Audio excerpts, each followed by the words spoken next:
Good job, King.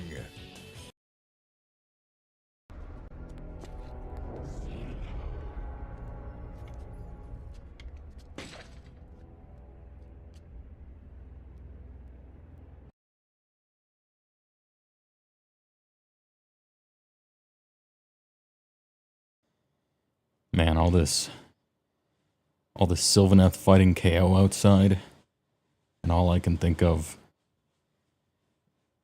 is brutal France, the fucking Expedition 33. Anyway, enjoy some French pop from 20 years ago. Hey.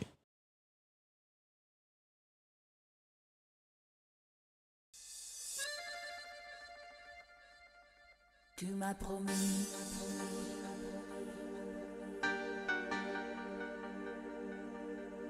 Et je t'ai cru.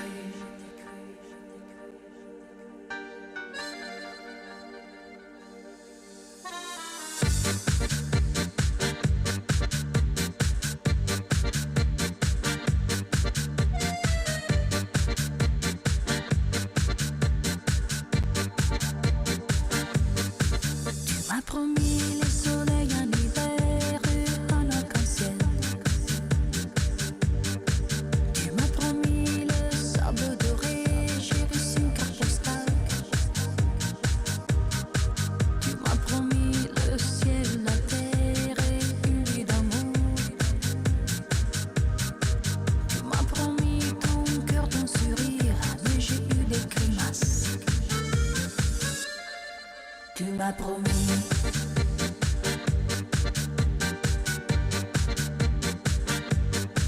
Et je t'ai cru.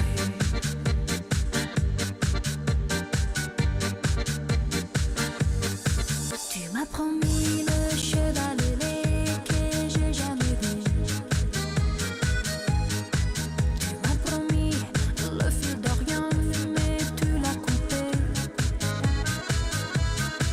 Tu m'as promis les noms des Mozart par des plats cassés. Tu m'as promis d'être t'arranger pour s'être emballé. Tu m'as promis.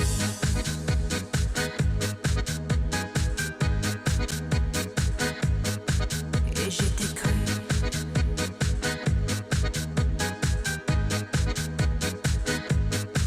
Tu es fou. Tu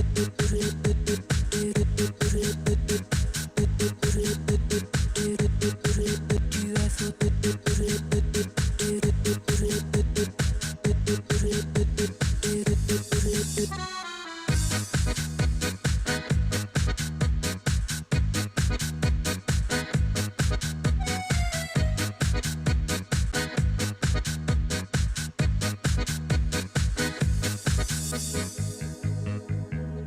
Je ne sais pas ce qui se passe, mais je sais pourquoi on m'appelle Mademoiselle Pas de Chance. Tu m'as promis, tu m'as promis, tu m'as promis, tu es fou. Tu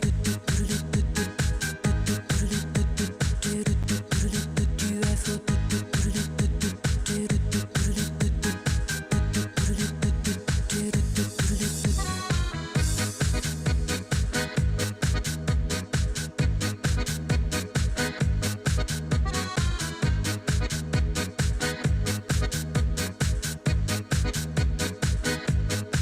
Tu m'as promis. Tu es foutu. Tu m'as promis. Tu es foutu.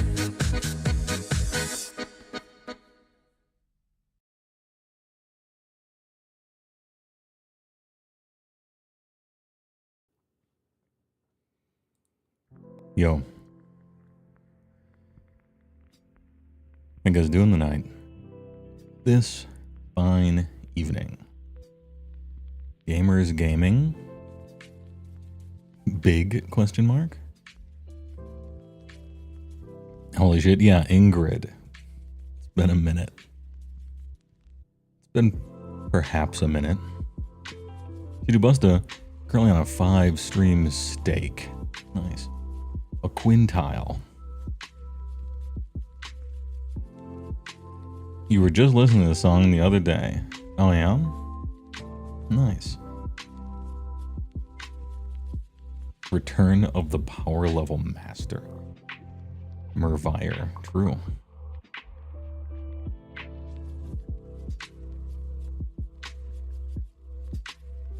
Oh, look at that. Hey, Barracuda with the tier 1. Thanks a lot. For the 45. And according to my math, I think yours checks out. That is almost 46 months. Just under 2 hours late. But it couldn't be helped. There was KO fighting against Sylvaneth outside my window once again. Every Monday like clockwork, it seems. And it's simply too loud. I wouldn't be able to talk. Super annoying. That's it. I'm moving. That's the last. Oh, well, that is the first and the last straw. If anything of the outside world, even sound waves, gets into the wizard tower, I'm releasing the foundations from their ancient arcane locks, and I am flying to a new location. I want 0 outside world. Age of Sigmar in our Eau Claire obsequious stream. I know. That game is so good, actually. I'm really enjoying myself. From the viewership, it's clear that literally no one else is. Maybe 10 people. But it's a good game. I like it a lot. And you know me, I'm not satisfied with anything. You ask me to rate literally anything, and I'm always like, well, you know, the historicity of it. This and that. This thing sucks. This is overrated. I'm really liking Expedition 33. What a treat. What a treat I was given. Because it's basically for me. I can't believe people made a game for just me. Maybe some other people. You just don't want to spoil the game, you might want to play yourself. I hadn't considered that angle, Harzillians boy. That's a very legitimate point. Big old story game, every single reveal is a... I don't know, every plot point is like a major reveal. Like, oh, I didn't know that X was Y, or this would happen, or whatever. That is a good point. Well, shit. No, that's a good point. I hadn't considered that. Rate your favorite thing? I did. I almost didn't even put EverQuest on the top 100. It's been a meme floating around here once in a while, but CJ made me do it.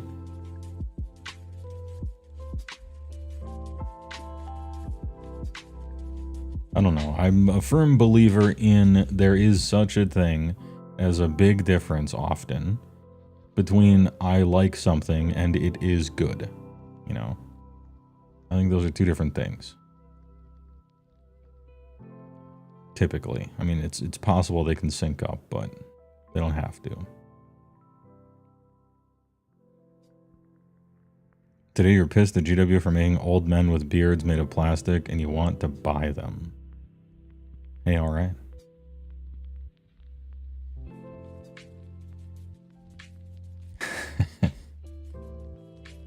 Old men with beards made of plastic? Sounds pretty good.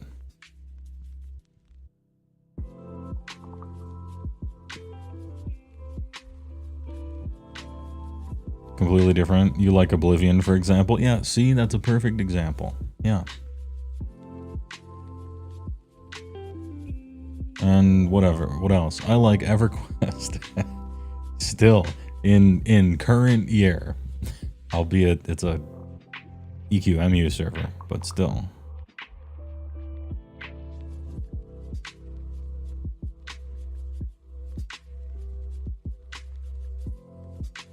What else? So, The Big Lebowski.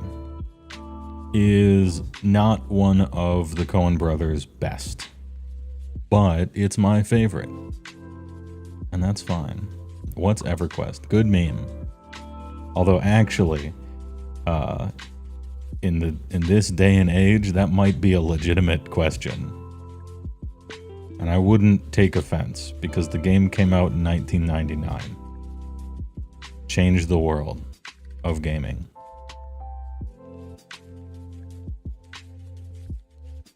Virtually every single mechanical piece of EverQuest was setting the ground floor for World of Warcraft to steal all of it and make it better. And then the rest is history.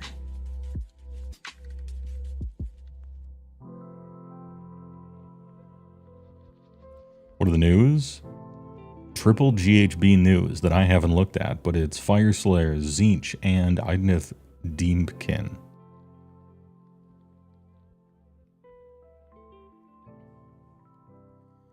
Anyway, oh, what is EverQuest? Hold on, I have the most thorough answer I could give to this question prepared. Where, Jamie, bring up the most autistic paragraph I've ever written. Where the fuck is that? Where is that thing?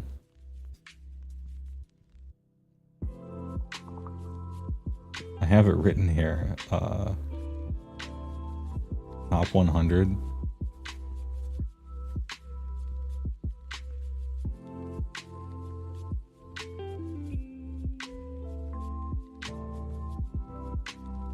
Here we go. I found it. Are you prepared? I hope you're sitting down and your train set and Lego pieces are right in front of you. Ahem. EverQuest, whose mechanics and feel directly inspired World of Warcraft, whose foundational developers Tigol, Jeff Kaplan, Alex Fraziazzi, and more came from Fires of Heaven, Afterlife, Legacy of Steel, and other guilds from EverQuest. They all played EverQuest. Brad McQuaid, lead developer of EverQuest, based the EverQuest mechanics on Toriel Mud and Sojourn Mud, which were two Forgotten Realms muds of the early 90s.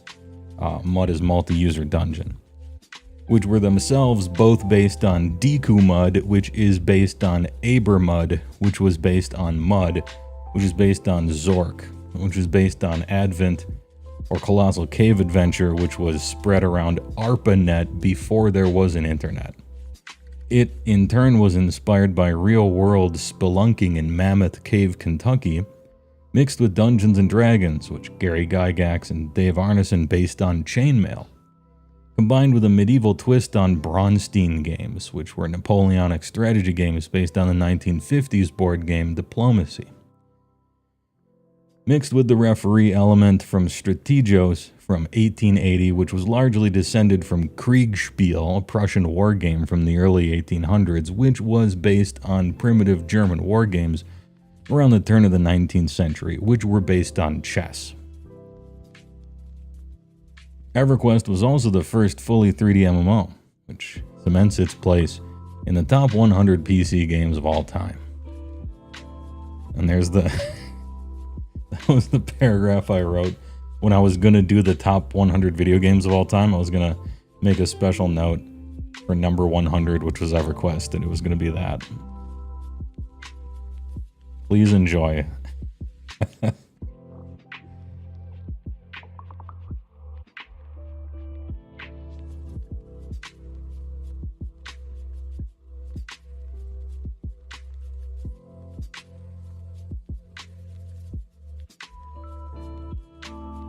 Sojourn.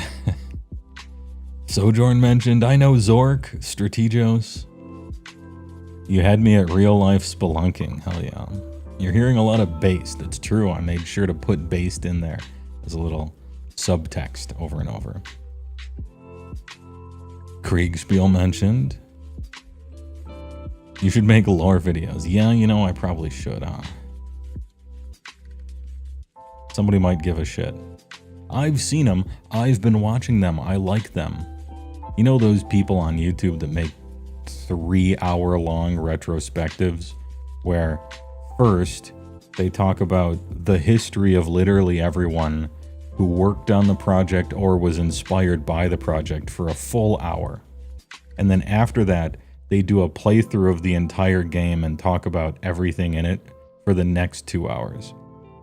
And then for the final 20 minutes, they talk about like the different ports of it and the sequels. I love those videos.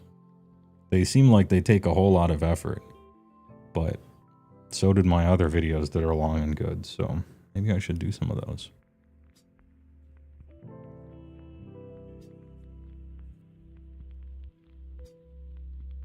Is it weird that you know Zork but not EverQuest?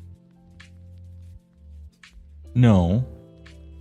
That just means that you're a little older, and you might not have been an early adopter of the internet.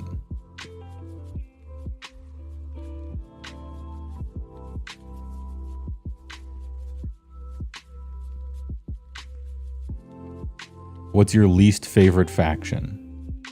Oh, that's a great question, Ace, but I need a little more direction. I could go a few ways on it. Give me a rule or a stipulation or two. What are we talking? Aesthetics, playstyle, mechanics, how it plays in the game versus whatever.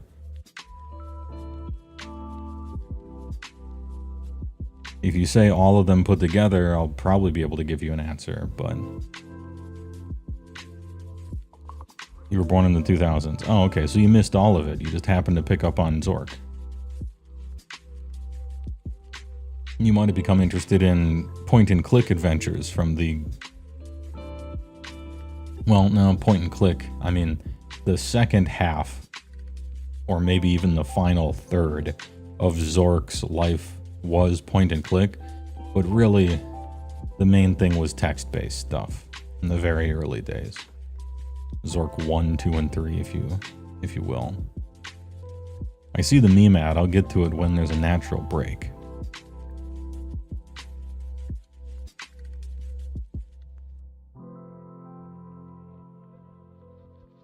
You still have an active mod account you're ashamed of. Level 100 RP, son of one of the top players of the game. Hell yeah. Level 100. Man, I haven't played a mud since college. I can't remember what it was. I want to say it was, it's kind of, what mud was it?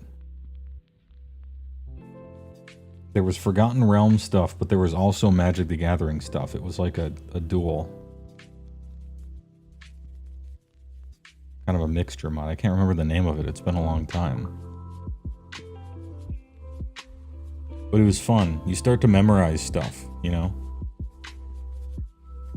You start to memorize the combinations of, you know, north, north, north, west, west, northwest, east. And that always gets you from the capital city to, you know, such and such area or such dungeon or whatever.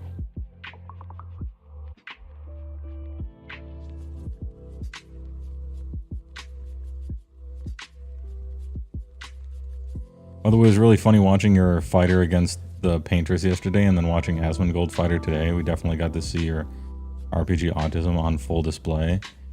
I mean, I'm kind of embarrassed by that painter's fight in a certain respect. My parrying was really bad, but then again, I hadn't seen any of those abilities before. I'm not great at guessing when the thing is going to hit because they try to screw you up so much, but it's fun to learn. You know, the patterns. I don't know, in a certain respect, I'm kind of disappointed that I beat it first try, because it looks like it would have been fun to learn the patterns. I think they had something to do with the song playing in the background even, which would be very cool if true.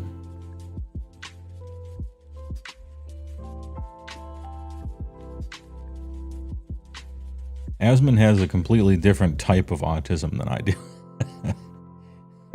For two non-autism people, or two undiagnosed, or whatever you want to call it. The character, right?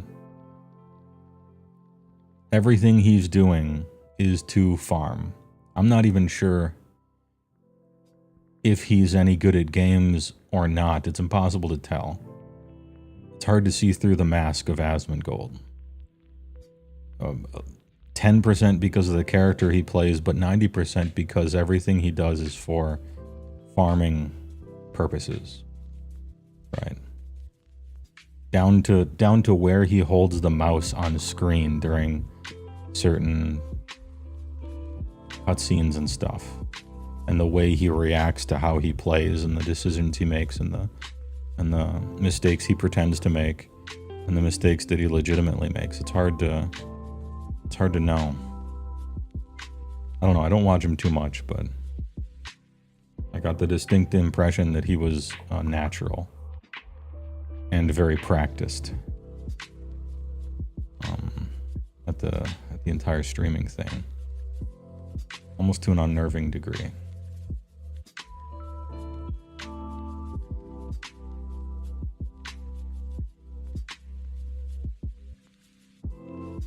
Was there ever an EverQuest race war? Yeah, of course. Yeah, tons of them in the history of the EverQuest planet, yeah. The ogres took over the entire world. Ogres, in a sense, in the EverQuestian timeline, the myth of creation there, the ogres kind of take the place of the titans in that they are giants that are perfect in every way, and then there is an inciting incident that caused them to fall. And ogres, followers of R'lyeh Zek, were known for not just their physical size and strength, but also their tactical genius, vast intellects.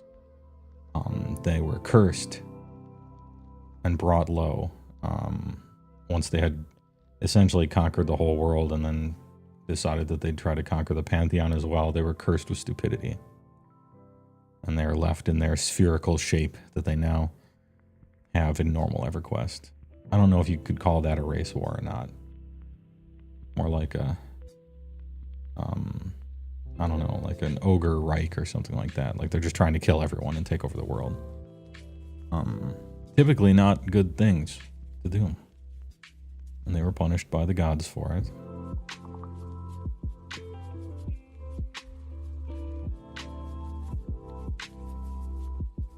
What's your favorite part of every faction? Alright, get your sleeping bags.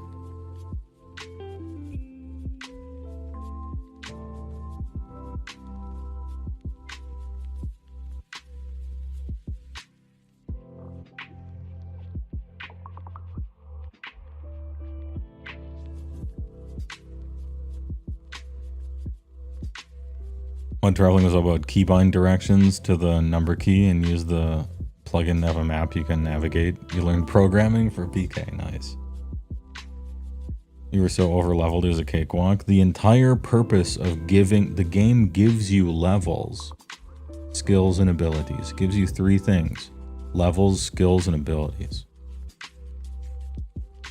I'm gonna get them. I'm gonna gain them. It gives you XP when you kill stuff. You are looking at a banquet table.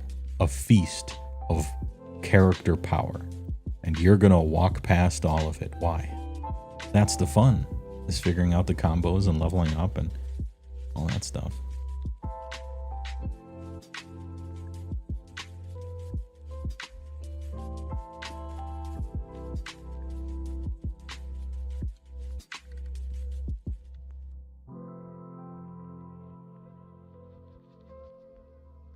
You always get Asmongold and the Nurgle cultist guy mixed up. They just look too similar. The Nurgle cultist guy. I only know Cultist Chan. I guess there was a genderbender version of it, though. Moist Critical or something. He's a Nurgle guy? I thought he's just the most coherent Florida man. You know? Wears white shirts, kinda looks like Johnny Silverhand a little bit. Owns 1,000 guns. And does a this just happened recently YouTube news thing that I don't watch, but he Seems reasonably well adjusted for a big YouTube news guy, I guess. Oh, and he did Turbo Nut or Cyber Nut, something like that. So he spent hundreds of thousands of dollars on this weird, like, lewd music video nut animation in the future thing, and it was awesome. It was great. Some would say a total waste of money, but I would vehemently disagree. There should be more crazy projects like that. You know, he's a job creator.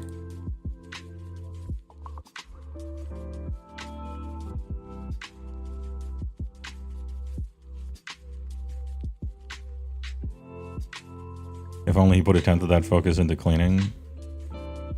Look, some people are a character from a movie or a video game.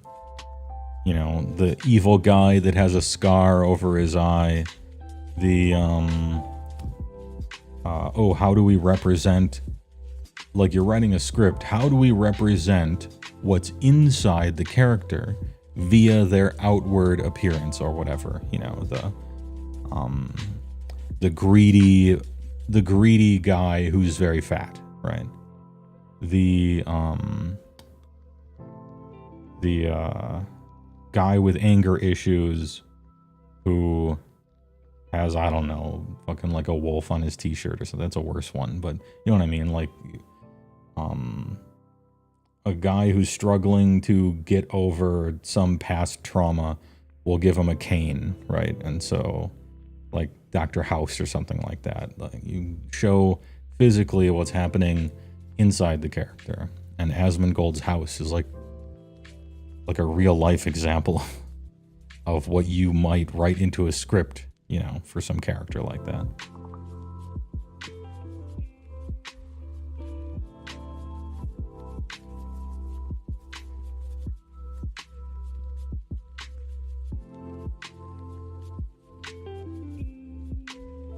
Who's the god that's an alien? Quellios, I think.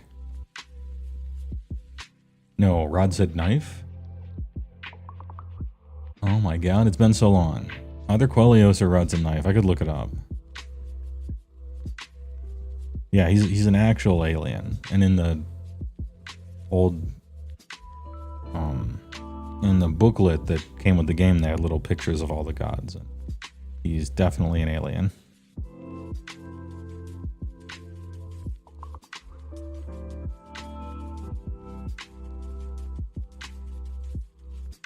We're talking about the memes of Asmon as Pop and Nurgle. Oh, okay.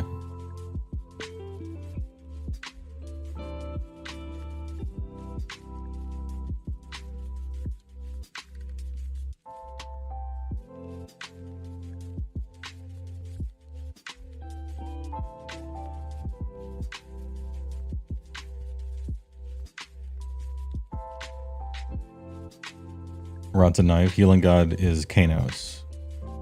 Well, and Kanos is the starting city. Quellios is the god of tranquility. Could be healing too, perhaps.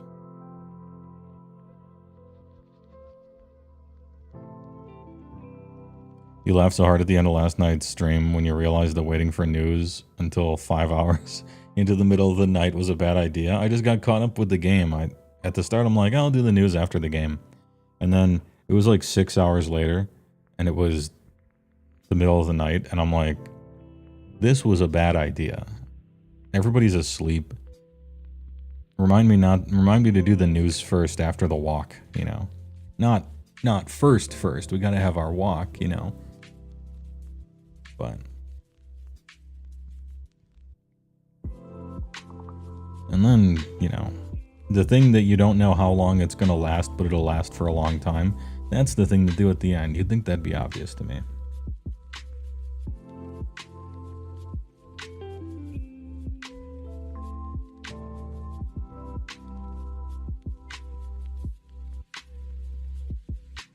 You're not convinced he likes living in the filth, it's just that his decisions have led him to a point where he, like, financially can't live better?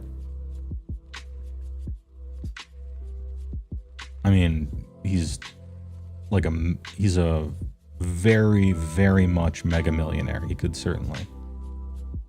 Oh, I see. What you mean is, as if he cleaned his house, his viewership would drop. Well, it would go up for that event, because that would be a big event happening, you know? But I don't know, it breaks the character a little bit in the long run, I think. I just actually don't think he gives a fuck. And also there's some latent,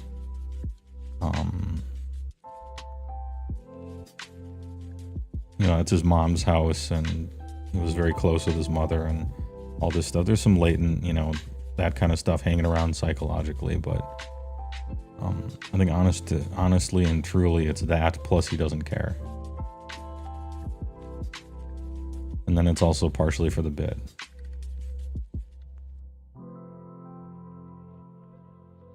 Anyway, it's been years and years since I've really watched him much. But as soon as he started ever covering the news, I never watched again, really. I wasn't like a watcher, you know? He would be on and sometimes I would click, but it wasn't Amber Heard, but it was a few news cycles before Amber Heard. He started to do like, I'm gonna cover live breaking news and just react to it. And that's when I checked out, and that's when the vast majority of his viewers checked in. That's when he got huge. Well, he was already huge, but that's when he got mega huge, right? Which shows what I know. I guess I just don't like popular things.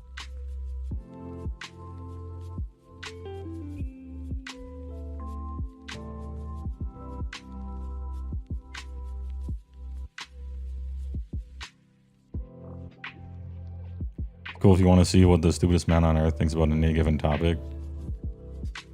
Just try asking anyone. Next time you're in the gas station, ask the person walking into the walk-in freezer for beer. Ask them what they think about any given political topic, and they'll tell you worse.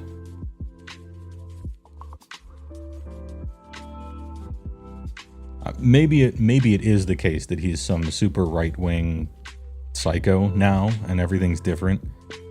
But back when I watched him, and I don't think his views have changed very much, I would consider him a very, very liberal, average rural Texan, to put it into perspective. So I don't know what needs to change about people's idea of what people think. But he is a very liberal, average rural Texan.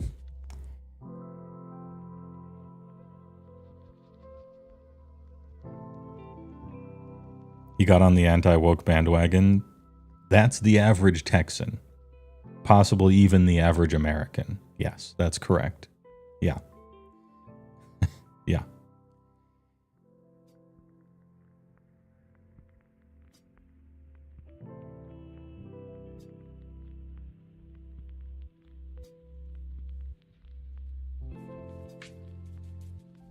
You like not liking popular things, seeing what popular is these days? Yeah, I suppose so.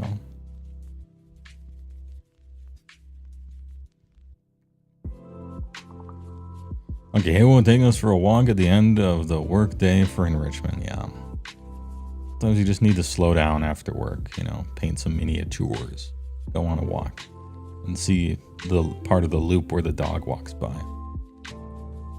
Esmond has like fuck off money. He basically does, yeah. Owns himself a few companies. I would imagine that he's got probably easily 8 figures.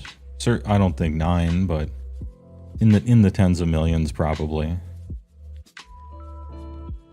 At this point, he's doing it for the love of the game. He was born for it. Farming drama and farming engagement and farming interactions. And anybody who really rages against him is just sort of like biting the hook that he has thrown into the lake, is how I see it.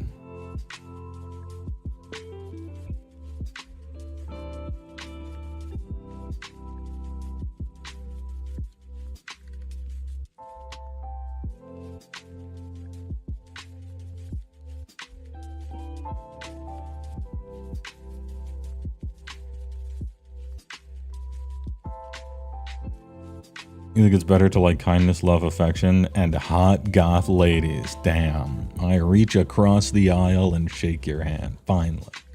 Finally. Your house looks nicer, so you'll call it a tie. It's not a competition. It doesn't have to be.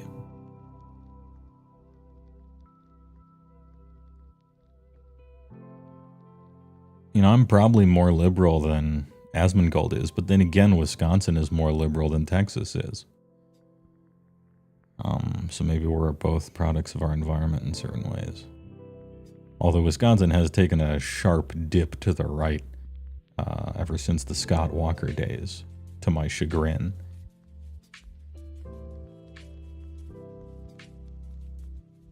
I was looking forward to that high-speed rail that Obama was going to write the check for, but no such luck.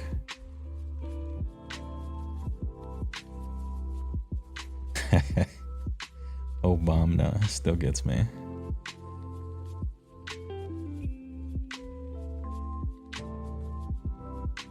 Good luck ever seeing that anywhere. Oh no, perhaps you don't know the story. Every state, I bet, has a story like this, okay? And so I admit that you guys probably have one too, but once upon a time in Wisconsin, there was,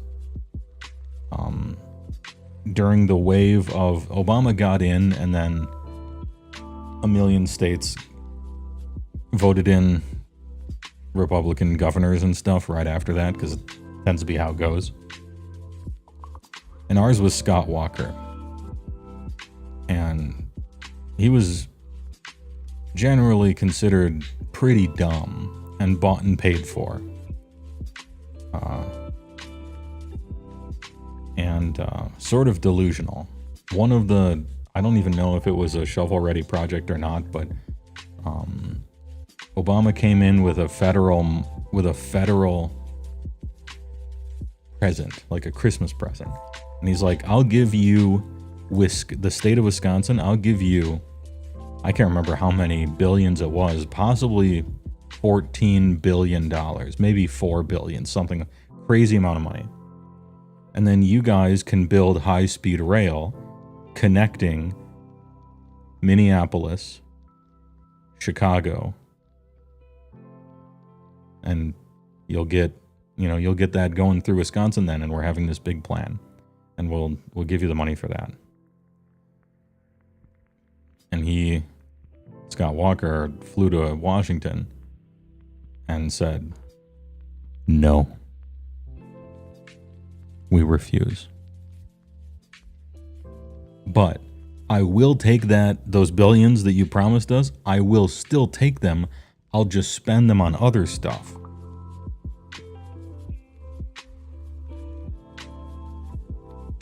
And Obama's like, no, it was going to be for that. If you don't want it, then I'm going to give it to some other states for some other stuff. Like birds, little baby birds with their mouths open. Look at all of them over there. Those are the other states. They want that money. If you don't want it, we'll give it to them. And so that's what happened. And then everyone kicked Scott Walker out on the curb. And he said he liked Rage Against the Machine, which is funny because he was like the precise machine that they were raging against. Great ironic moment. Doesn't Wisconsin have Tim Waltz? Pretty close. That's Minnesota. But Tim Waltz is basically like every Midwesterner's uncle, so pretty close.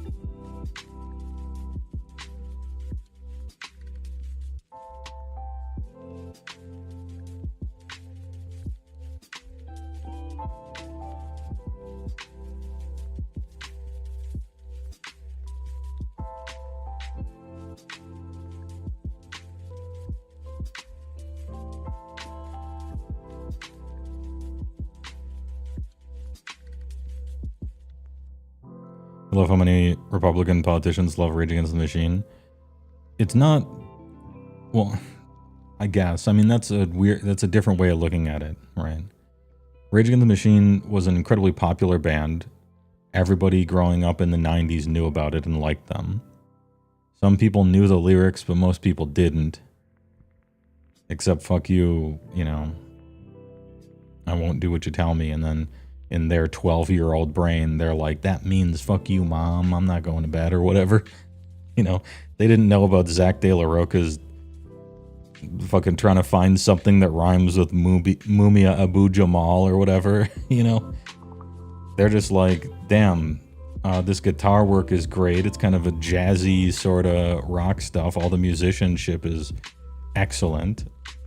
And then some guy is rapping over it, and I don't really know what he's saying. And that's like most people.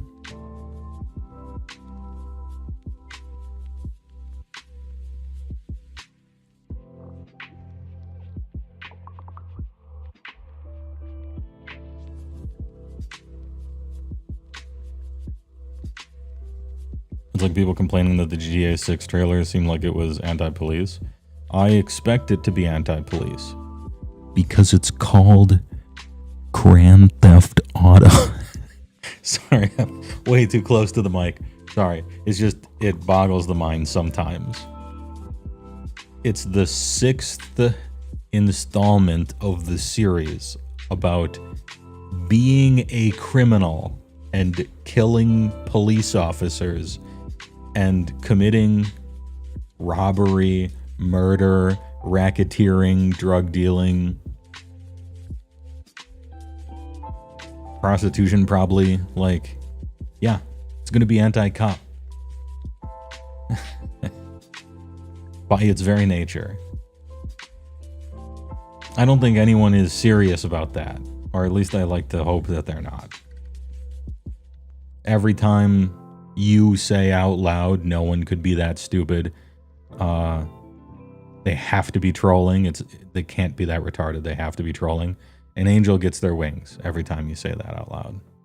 So.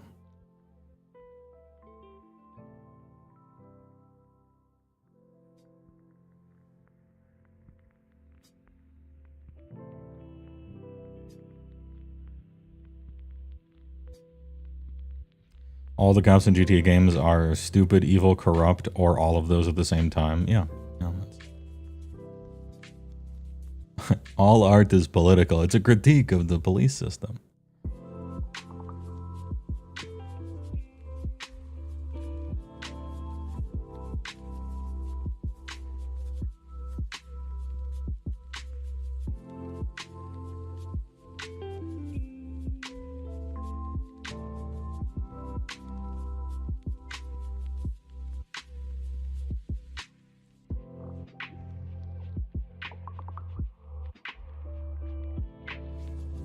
All he had to do was pay attention to the damn text, CJ.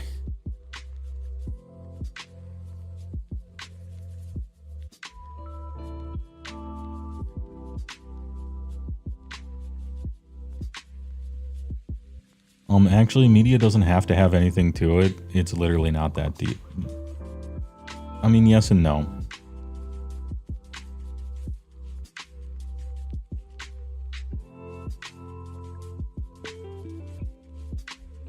Human beings are capable enough to be such an actually guy on that question on either end of the spectrum. If you go too extreme with it, that you end up really saying nothing about anything, right? The nothing is art or everything is art, you know? You could pick one of those two extremes and you too could be the most annoying person ever. Shouting at the shadows of flame on the wall.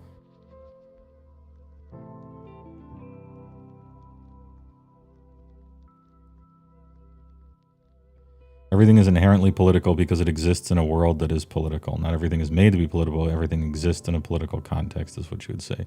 Yeah, but that's also kind of like saying, did you know you've never actually touched anything? Because there's always molecules of air in between. If you zoom in enough to the molecular level, there's always like molecules of air or maybe a dust particle or something. You've never actually touched anything. You're always touching something that's touching something that's touching something. And so while maybe technically kind of true. It's true in the most useless way that means nothing. And is thereby kind of pointless. And also something that everyone kind of inherently knows. It's not profound.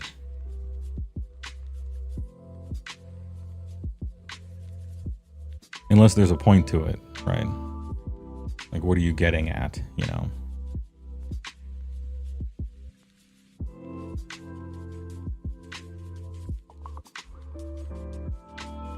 Like, you've never seen your own face. You've only seen the light that's not refracted off of something. As you've only seen the light that reflects off. You've never really seen... Well, that's what we mean by see.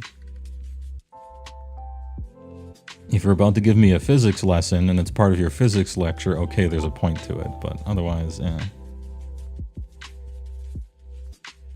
I've touched stuff for real, but I'm just built different, I guess. Yeah.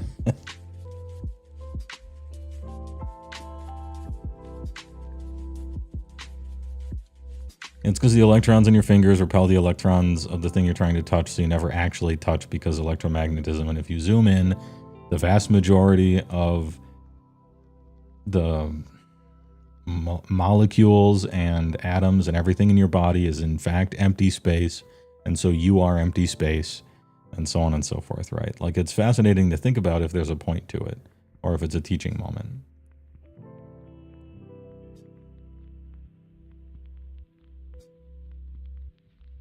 What if you could use more than 10% of your brain? You would be a normal person then. Most people are using a lot of it at any one time. I don't know when that rumor started, but we have MRIs now. Which prawn?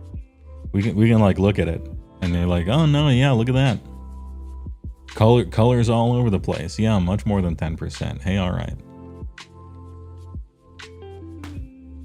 Kale Shield, thanks for the big prime. 23 months, 5 streak.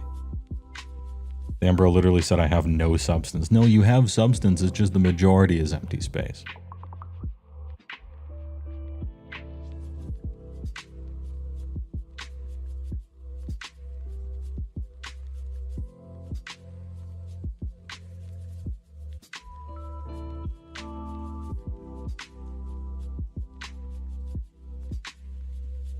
Like, what'd you do today? Oh, nothing. You know. What did you get to eat? Nothing. You know. Well, actually, nothing is something. Because we zoomed in and we discovered that even in a vacuum on a molecular level, there's particles and antiparticles popping into existence and annihilating each other, and every one in a trillion times it does that, it fucks up, and maybe that's what matter in the universe comes from, right? So technically there's no such thing as nothing. So you did do something today. Yeah, it's a figure of speech. I just meant I didn't do anything noteworthy. Can you please put the fries in the bag now?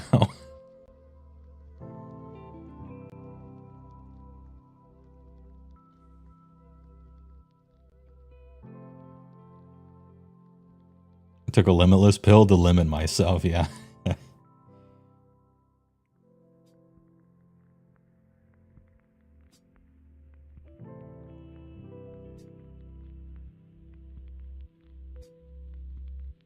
Thanks to the ScarJo movie, Lucy, for perpetuating that myth.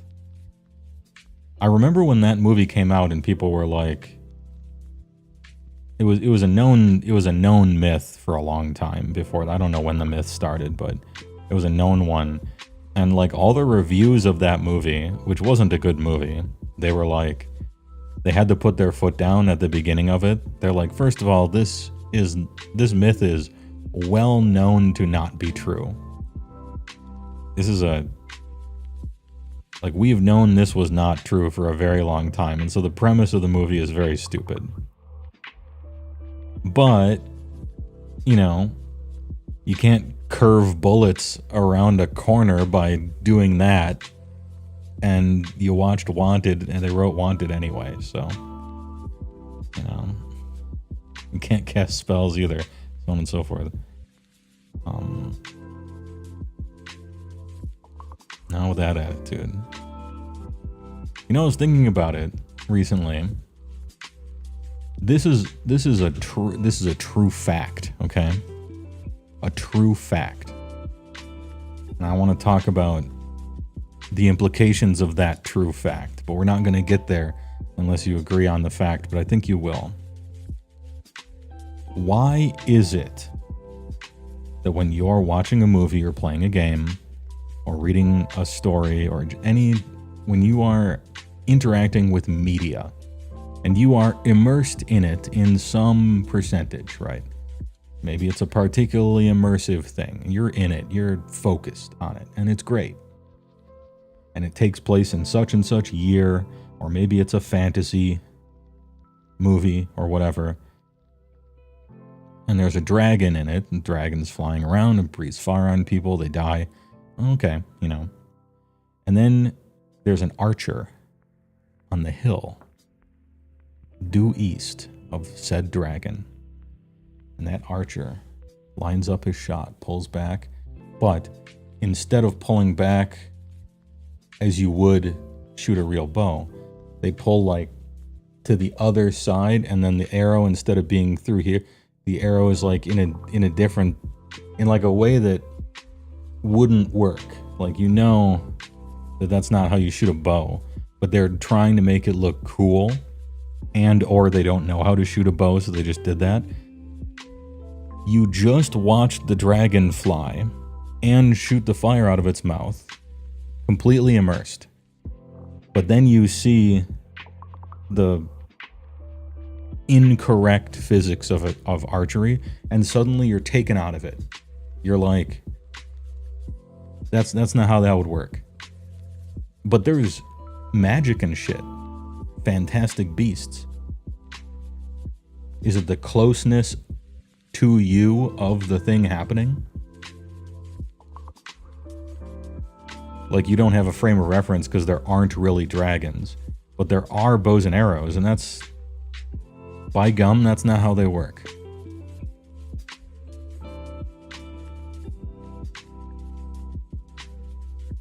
And, you know, you could come up with any sort of other alternative example, but this is common, where people complain about something being unrealistic, and that thing's in a soup of way more unrealistic stuff that we're all fine with, but suddenly this thing is a sticking point.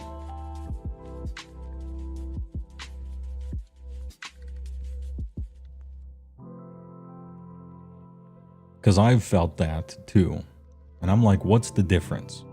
There has to be a difference somehow. In other words, why do I feel like this?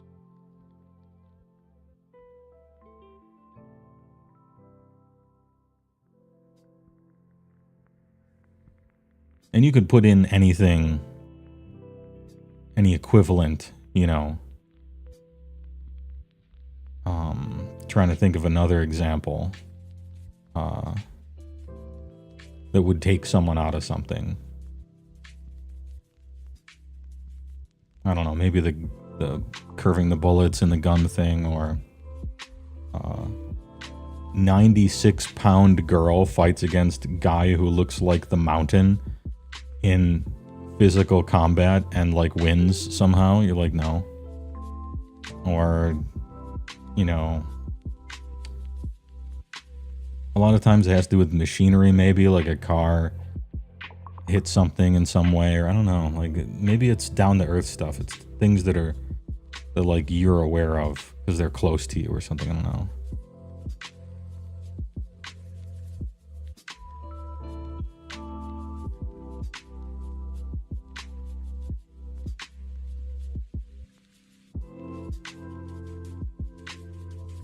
You think people are willing to accept fantastical elements as long as the logic they adhere to makes some kind of sense? Yeah, I mean, that's true.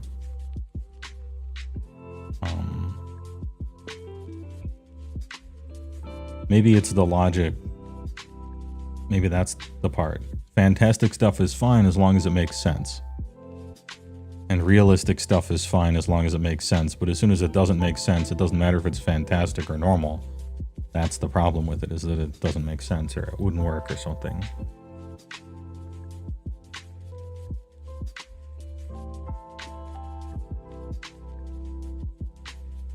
You're convinced that the mindset of it doesn't matter, it's fake, is a psyop. I think it is too.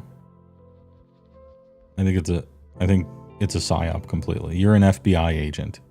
If you're like, it doesn't matter. There's dragons in there. Why didn't you have the problem with the dragons? It's all fake anyway. You are an FBI agent if you're saying that.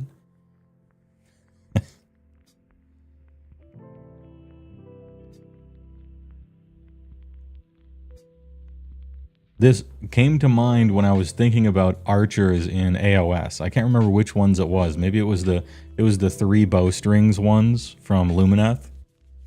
And you're like, that wouldn't do anything. That wouldn't work as a bow and arrow. And then someone who's like, yeah, there's dragons in this game. Who gives a shit? And I'm like, you're changing the subject. The bow wouldn't work. You brought up the dragons. We're not talking about dragons. If the dragon had a bow that wouldn't work, I would have a problem with that too.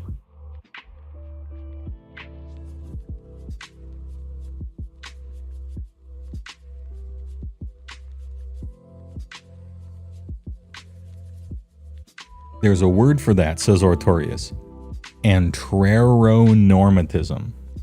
We have given a setting that we give into the belief of existence, but something we have a base in, it snaps us back to reality. A real life effect is walking in a grocery store, mostly on autopilot, until, say, you don't have your cream cheese and then you're no longer on autopilot or whatever.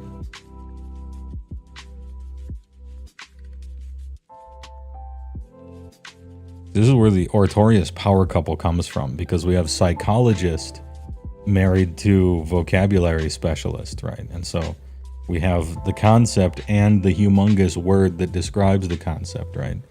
Together at last.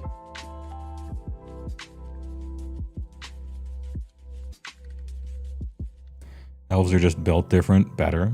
If they're so good at building, then how come they built a bow that wouldn't work?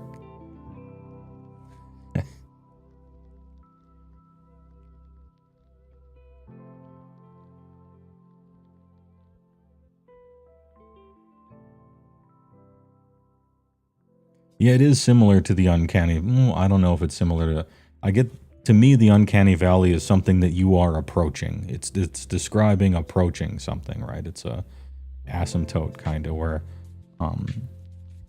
all these representations of humans are fine and dandy until it gets a certain amount too close, and then it becomes horrific or off-putting or something like that. So that's... I think of Uncanny Valley as being more of an approach or a descent towards some kind of event horizon or something, and then when you get a certain amount too close, then it's ruined. Whereas this is someone just being completely wrong about a basic fact of like nature or physics or whatever, or some technical thing. Like they're just flat wrong. But they put it in anyway, and it's apparently fine if they're wrong in a fantasy way with magic and stuff, but it's not fine if they're wrong about something that hits closer to home. It's a fine comment in any case, Seek the Thief. Like reverse grip sword in anything, yeah. There's essentially no reason to ever reverse grip a sword. No, that's wrong. There's one really, really good reason to reverse grip. Although not really a sword. Generally a dagger or something. And it's to stab, like a butcher knife. That works really well. So there is that, now that I think about it. But not like reverse blading a katana or a lightsaber or something. You're giving up all of the defense that the sword would have provided and making 500% extra movements for no reason to make yourself slower and tire out faster. But then maybe I'm annoyed by that because I've done sword fighting, and so I'm closer to the reality of I have experience in it. And so to me, it's even dumber. Spear supremacy forever. the spear was a powerful, powerful invention. Also, shields definitely don't get the respect they deserve. Having fought with weapons before, shields are the redheaded stepchildren of fucking video games, fantasy stuff, Dungeons and Dragons. Plus 2 AC, that's it. Plus 2 AC, that's it. Dude, a shield changes the game. If the person you're fighting has a shield and you don't, you almost lose just from that. Like, you almost lose from T equals 0 because they have a shield and you don't. Like, it's so huge. Plus 2 AC, get out of here. And dual wielding is an offensive thing where you double your attacks. No. What? Are you kidding me? A parrying dagger, maybe, I guess. It's a defensive thing. What if you got 2 shields? They would kind of overlap and be a little awkward. But you could do it. Shields are heavy. Well, not really, but you'd be surprised how tired you get after fighting for like 30 seconds. With sword, shield, and possibly some armor.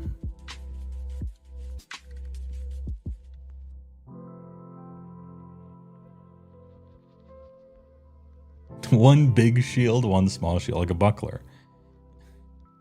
Shields turn off entire martial arts. Most weapons turn off entire martial arts, yeah. I mean, think about boxing. They give you, like, when they're announcing boxers, they're like, they tell you how many inches of reach they have, right? Like, oh, he has this much reach, which is 3 inches longer than the reach of his opponent, so he's got a big advantage. And now it's like, you got a spear. Or, you know, I don't know.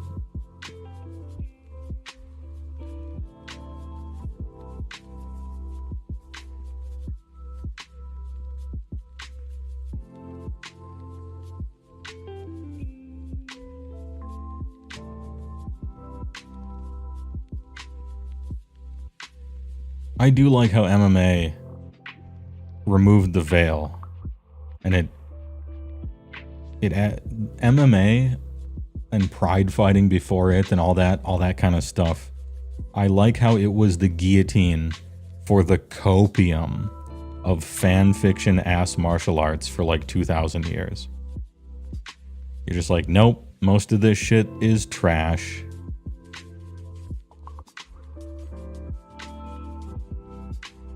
Fights tend to end up on the ground. Wrestlers win. And weapons beat all of that.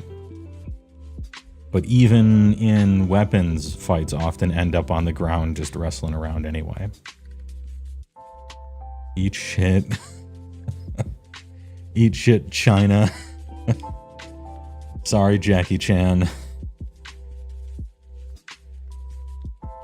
Then again, man has a war ladder, so...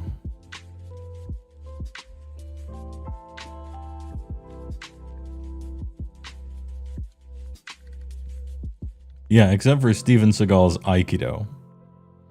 Yeah. Which is like the homeopathy of martial arts. It's Aikido. Always good for a laugh.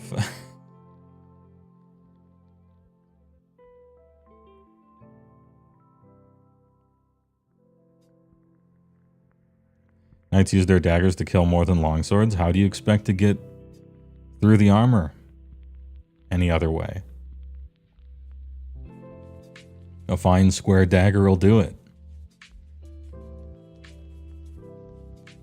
A sword generally just won't. Guess it depends on the era and the type of armor and stuff, but...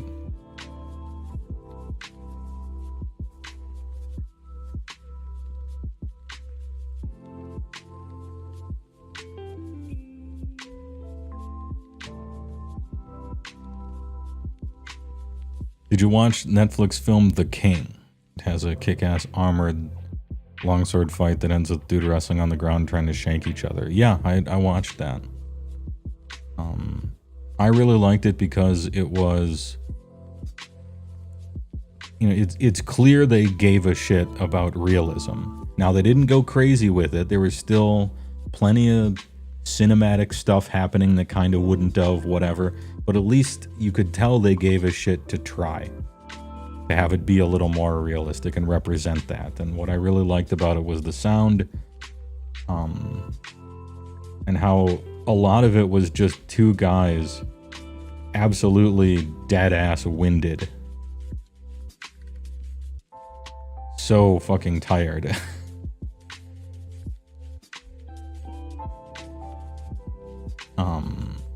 Now, did I like The King, the whole thing? No, I'm just talking about the fighting.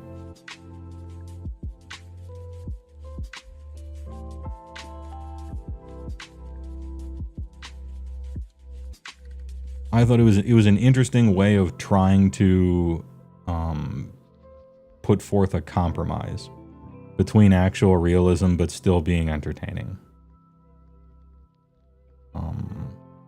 As far as the fighting and choreography and stuff went, and I liked that part. I'm not requiring everything to be super realistic. I like me some absolute stupid fucking, you know, anime shit too. Like, that's fun as well.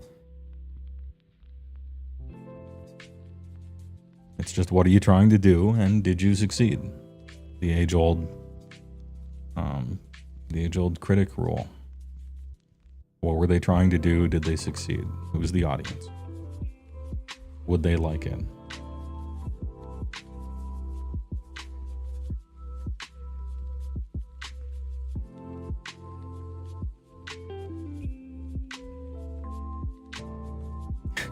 The second bit of practical self-defense advice you learned from your kickboxing instructor: stay strapped or get clapped.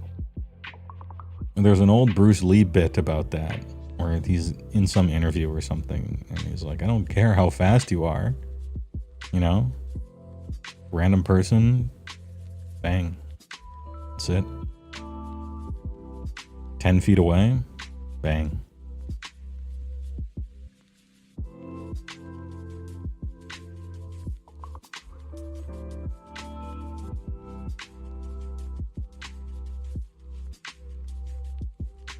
Based on what Ridley Scott wanted to do with Gladiator, you think he should make Altered Beast?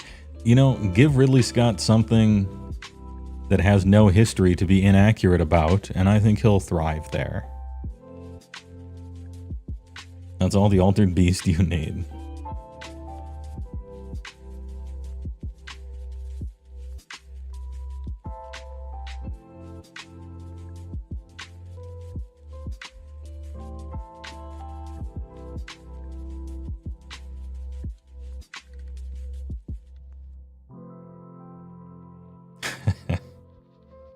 $1911 in God's Caliber.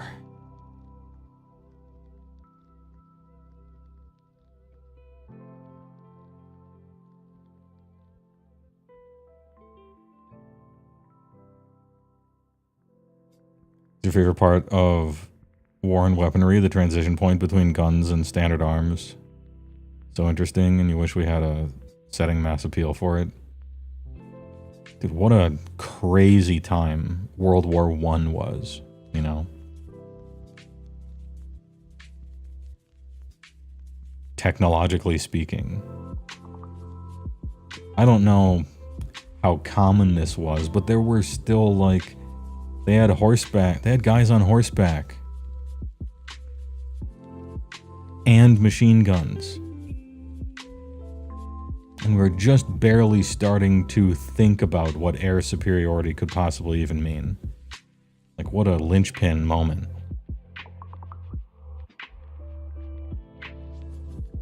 Not to mention the chemical weapons. Anytime you ever feel the need, like you can feel it boiling up inside you to be like, man, I live in the worst times because something happened, like, oh no, you know, politics or the pandemic or whatever, bro, you're not living during World War One. There were far worse times to be alive, but get some perspective about it.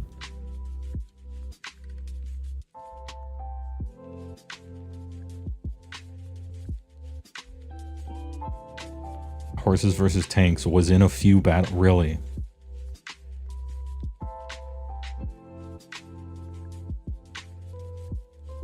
The new horse, just like the old horse.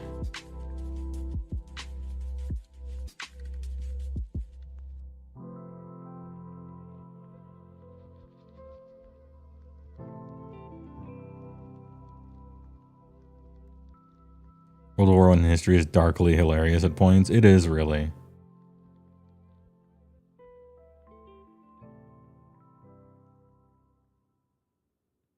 It's sort of, you know, how comedy is tragedy plus time, or whatever you want to call it, but...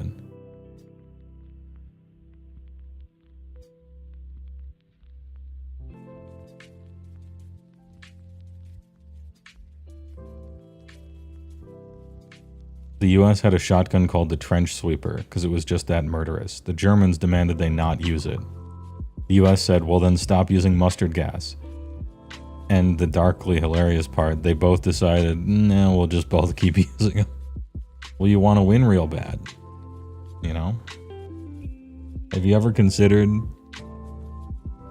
that they wanted to win real bad?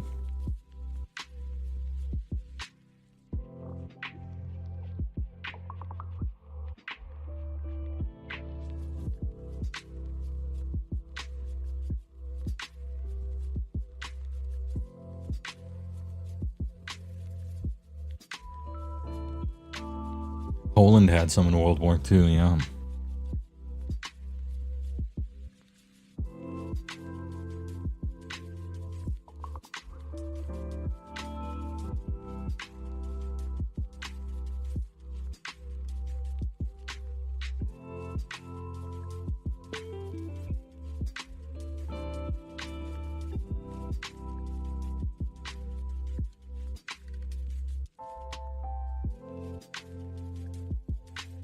It's only a war crime if you lose or aren't America. I don't know, I'm seeing a lot online. It's I'm seeing a lot of calling war crimes nowadays. A lot more than 20, 30 years ago.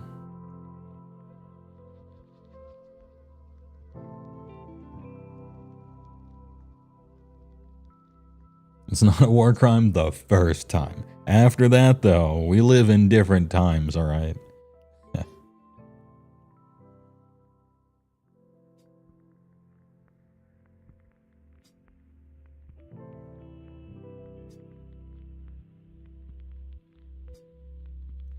To me, it's more like that famous glorious meme. Our wonderful towers, their disgusting murder towers, our glorious troops, their evil soldiers, our innocent, powerful business, their corrupt, evil business, you know, so on and so on. It's just the same, right? Like, I can't remember the exact name for all of them, but it's a banger meme.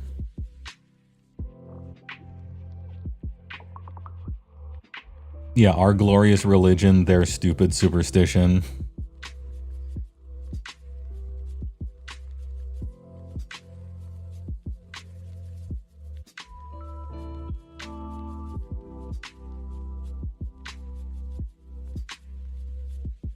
You have a great uncle who fought on both sides in World War II. He went home to help farm. He was made to fight for Nazi Germany, escaped, and was captured by allies and made the fight again because he knew where all their supplies were. Got him.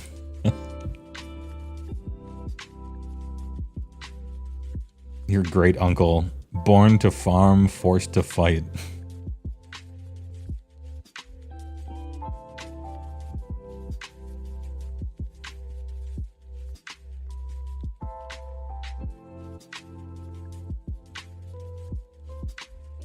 Our administration, their regime.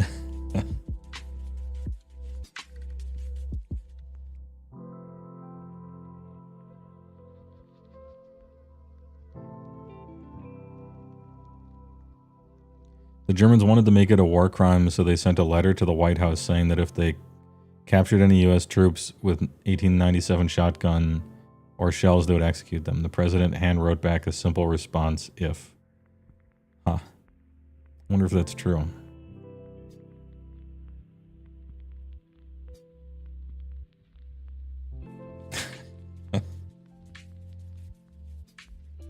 It's up there with the mushrooms for dinner kind of things you hear about the leaders of the world talking to each other like.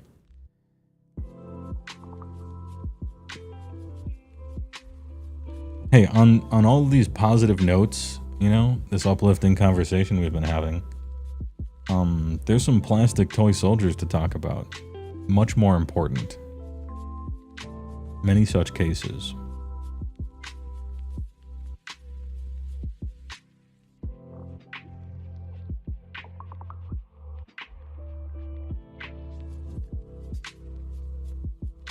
It's time for the news.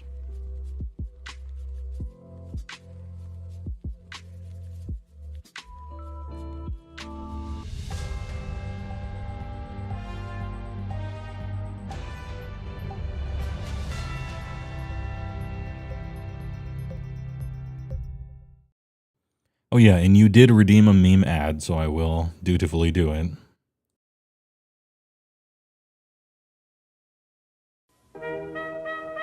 Right now, you could be savoring the rich, creamy flavor of angel food ice cream.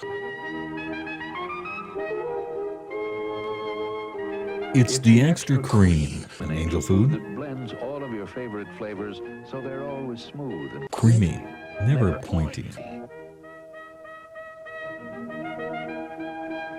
How about some rich and creamy angel food ice cream Right now.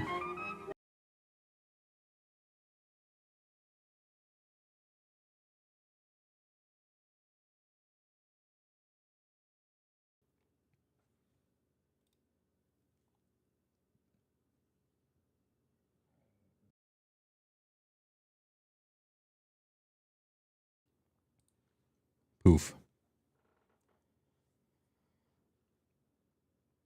The Scourge of Gairan, a blase of glory. Sons and daughters of Grimnir, your time has come to blaze like the eternal flame.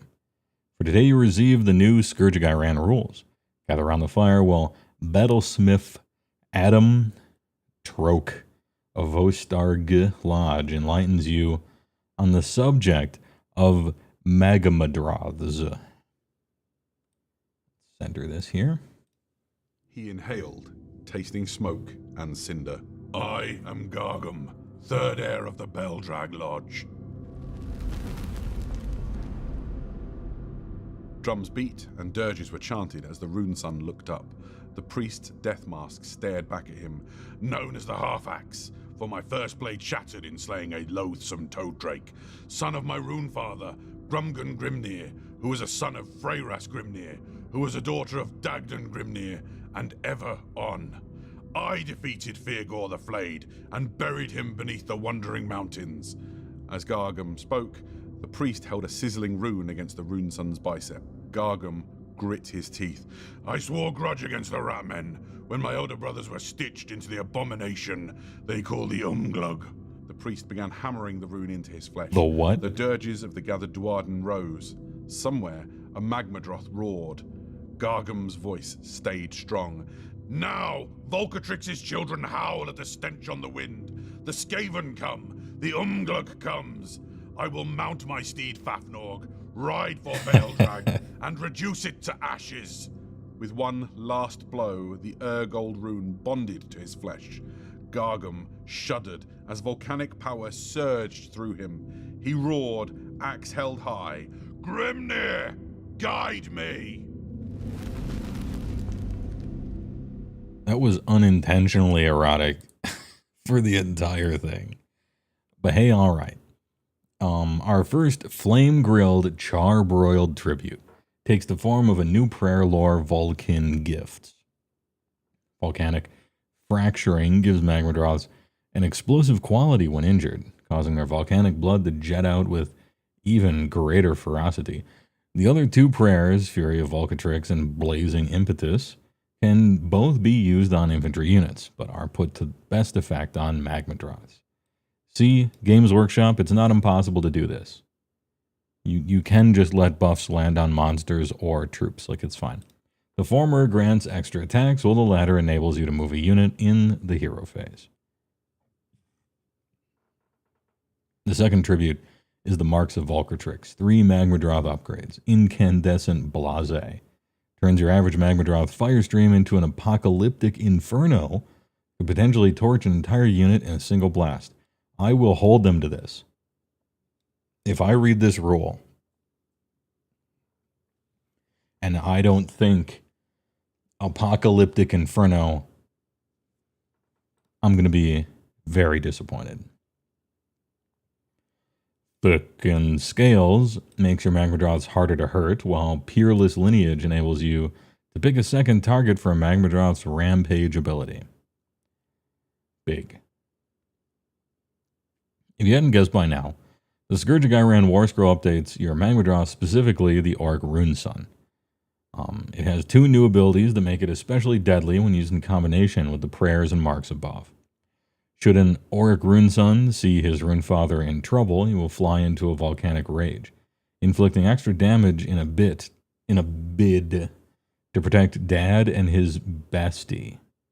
It is compulsory to shout "Father" as dramatically as possible when making this move. The second ability is Calamitous Crash, a rampage ability that will see this Magmadroth bulldoze his way through a swath of enemy units, paired with Peerless Lineage for even more destruction. New download. Hey, alright. Enhance. Whoop. On enhance. Yeah, I think that's right. Note, please don't LARP hard enough to actually yell in a social setting. Yeah, this is true. Don't do that. All right. Deep Sea. Idoneth Deepkin. No. Fyreslayers. Enhance. Okay. Much better. Pardon me.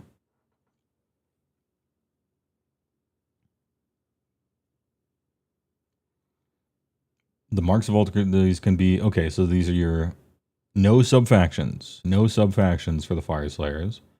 You get beast traits. And this, here it is, Incandescent Blaze. Once per game. So this is going to be fucking crazy. Your shooting phase. For the rest of the turn, double the attack characteristic of the unit's roaring fire stream. Has a damage characteristic of 3.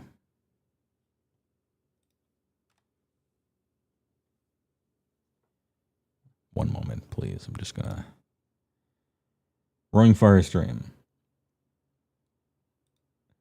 No. I forgot to install some new PDF reader, I guess. 10-inch range.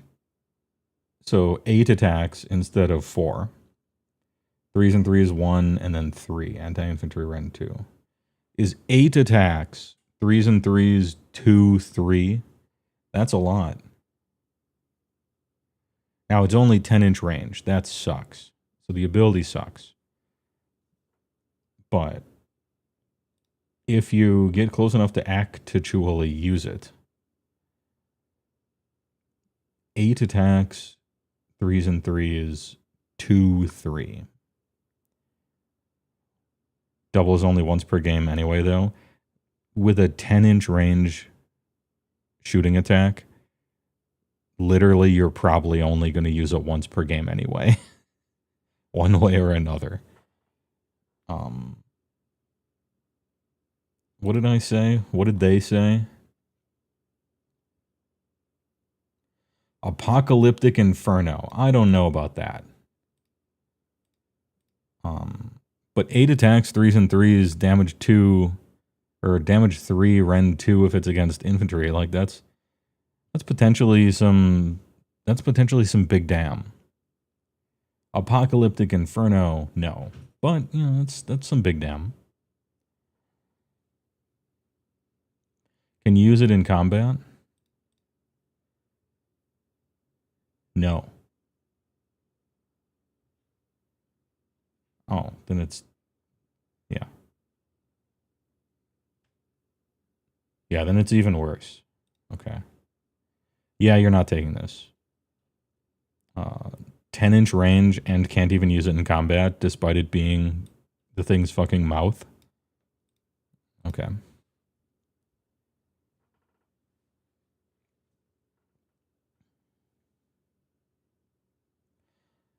Thickened Scales. -1 from rend of weapons used for attacks that target this unit. Awesome. Great. That's what you take.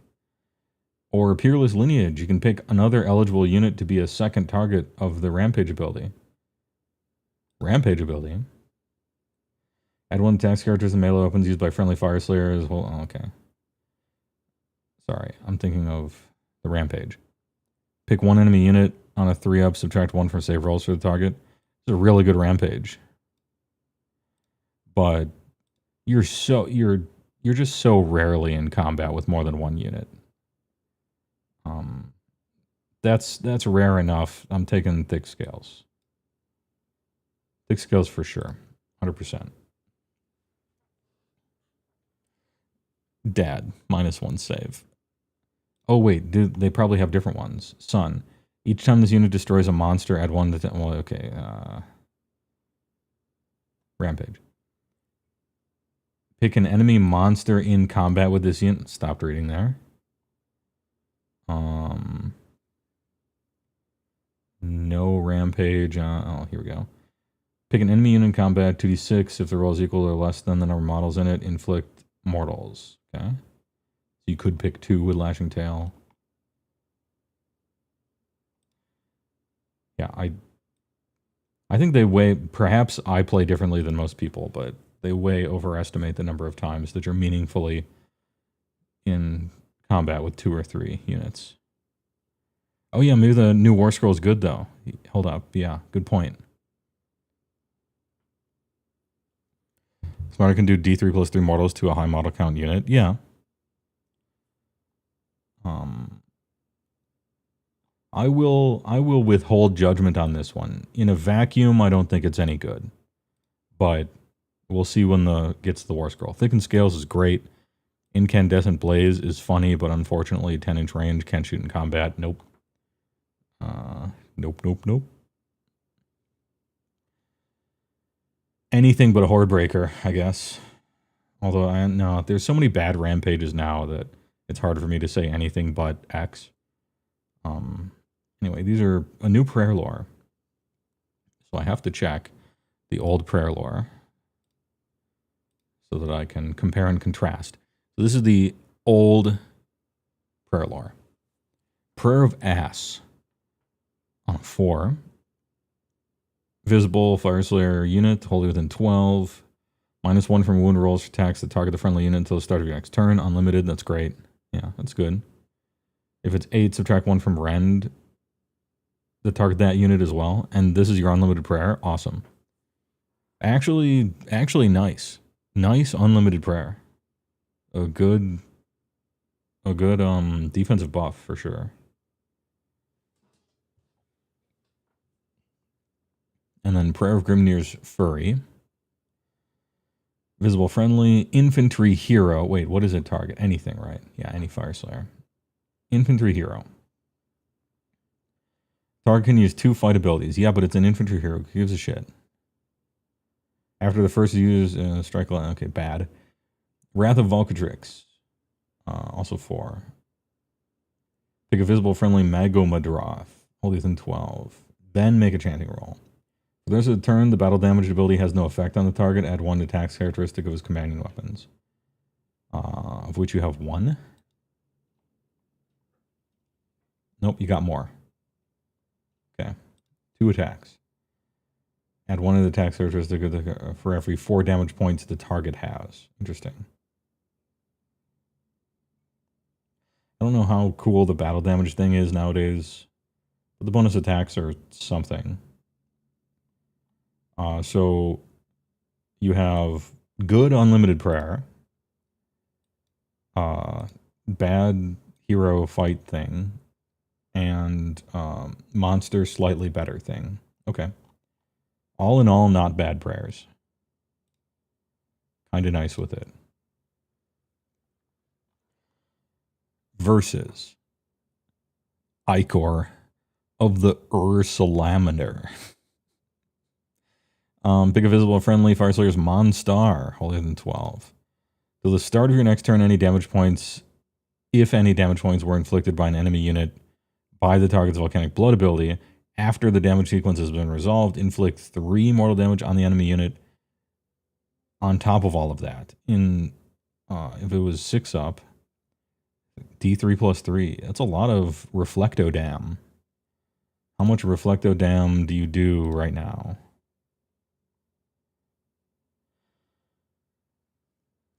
If you make an unmodified save roll of 1 for a combat attack that targets this unit, inflict 1 mortal. If any damage points were inflicted. Afterwards, you just get 3 more. And then maybe D3 plus 3 more. Cool. Easy to pray for as well. And that's your unlimited.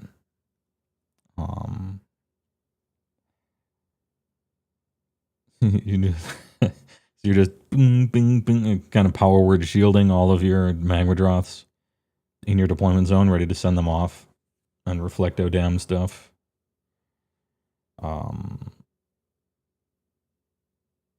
Yeah, most units are throwing a bucket of dice. It's interesting that the volcanic blood scales with how insane your opponents are in a certain respect.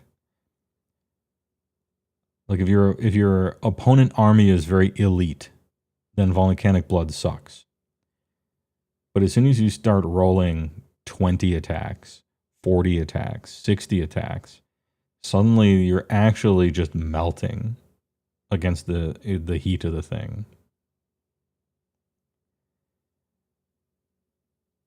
Actually kind of nice. And I like how it's 1s for your opponent as well. Like, this would be so much worse if it was 6s to your save. But because by the time it gets down to saves, you're rolling the fewest amount of dice. Since it's... No, it is saves. I thought it was hits. I was about to say that it was cool. Never mind. It's still good, but...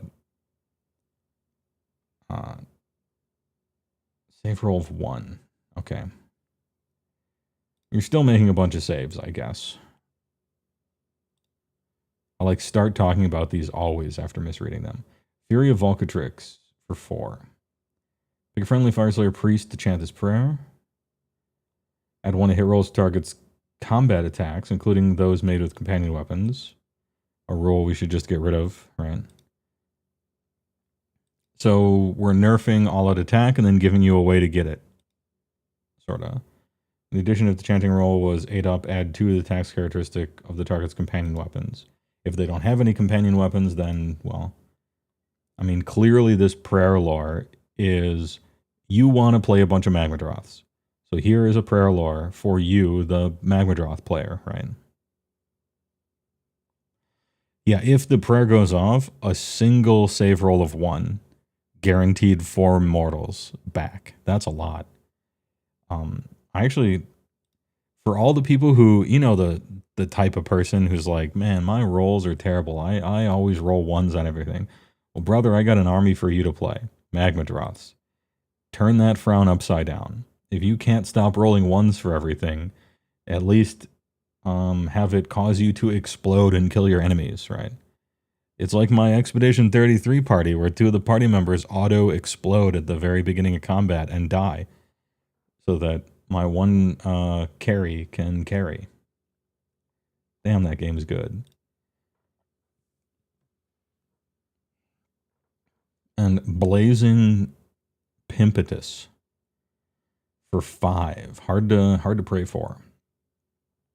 Pick friendly Fyreslayer Priest. Visible friendly Fyreslayers unit. Target can use the normal move ability as if it were your moving phase. Oh. Oh. If it was 10 up, you can pick another eligible unit to be a second target. This Prayer Lore is kind of good.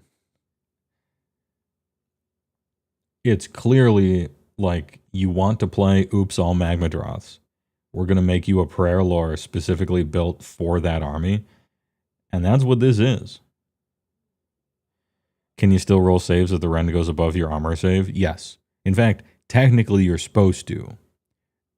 It's just usually there isn't a reason to because it wouldn't matter. But you are supposed to roll all your saves, even ones that are impossible.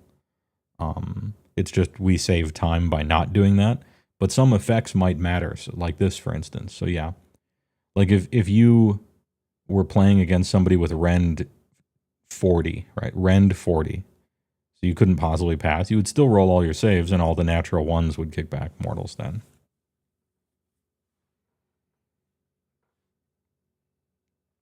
Imagine writing a prayer lore that directly synergizes with the army. Truly a new era of GW. Yeah, this is great. What a great prayer lore. And Thickened Scales is sick too. The problem with monstrous traits, though, is your build. They're like, hey, you should play an army with 5 Magmadroths in it, and then we're gonna give you 3 enhancements, and you can't use the same one twice. And so that's a little awkward to me. However, I don't think you have any ways of getting a bunch of extra enhancements anyway. I'm just saying that from a Beast Claw player perspective, when we used to be able to get a bunch of them. Anyway, Thickened Scales is sick. Prayer Lore is sick. The kickback thing is super funny. I like it. Very flavorful too.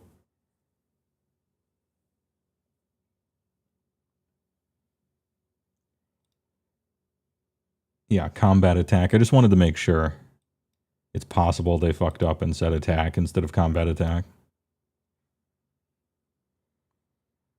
Anyway, good shit.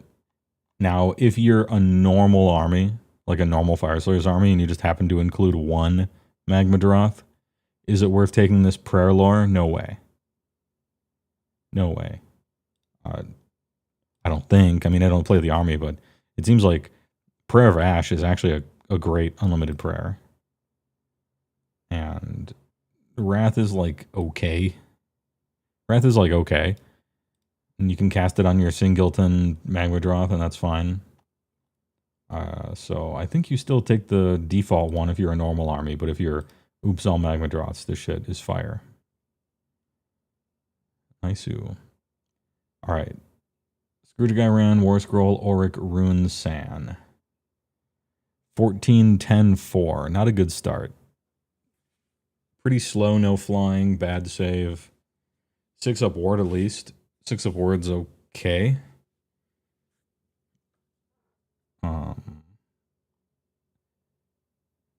Oof. Give that man some pants. Holy shit. Roaring Firestream.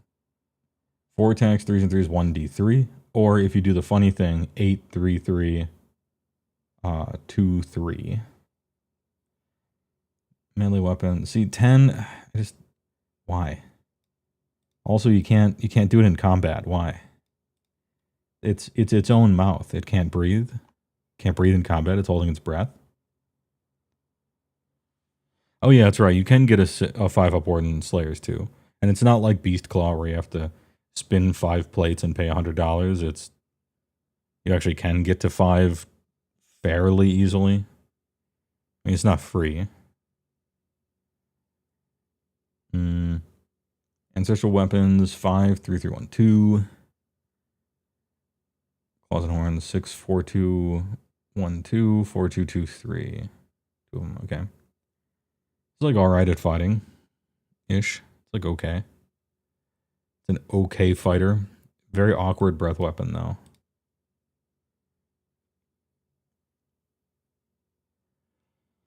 Once per battle deployment phase. Fire, Blood, and Vengeance. Pick a friendly orc, Runefather on Magmadroth on the battlefield to be the target. So this does nothing if you're only playing one.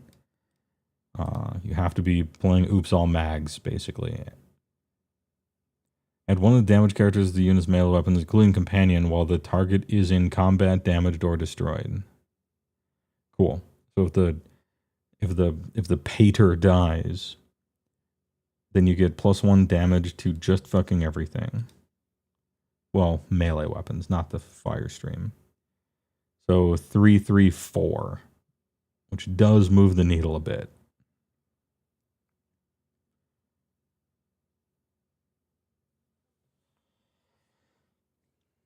You can make an unmodified save roll 1, combat attack, inflict 1 mortal damage. Yep, okay. Unchanged. Volcanic Blood, good. Calamitous Crash. Pick an enemy unit in combat with this unit to be the target. Roll a die on a 3, roll a die for each. Hold on. Roll a die on a 3, roll a die. Okay. Sorry. Roll a die, and then if you do, then you roll a die for each model in the target unit, and then for each 5, 1 mortal damage. Are you sure you don't want to roll again? You want a third? Maybe D3? I want to roll a die, and then for each roll, you roll D3? Anyway, I don't value Horde Breakers much at all. Like, there's something, but I don't value them very highly. So what do you do? What does this guy do? He is slow, has a really awkward breath weapon, and he does, like, okay damage, I guess. Maybe. And then if you have a different guy who also died, then his damage becomes better, okay. I don't know. It doesn't exactly spark joy. I don't like Horde Breakers, though. Maybe that's my problem.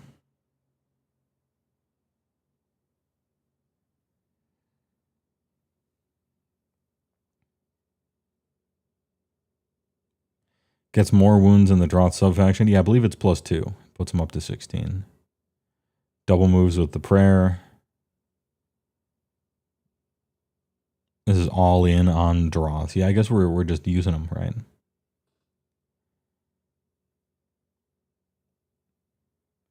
So is the... Oh, there's really just one more scroll then. Okay, I thought there would be 2 like every other person. So what we do is... The goal is... Dad just charges front row center, 50-yard line, just straight in there. And then all of the sons suddenly do damage. That's our goal. You actually give the football to the Runefather. Load him up with the spiky lava shit. And fire him out of the cannon like a lava balloon filled with lava. Hey, alright. And then all 3 or 4 sons are now damage dealers.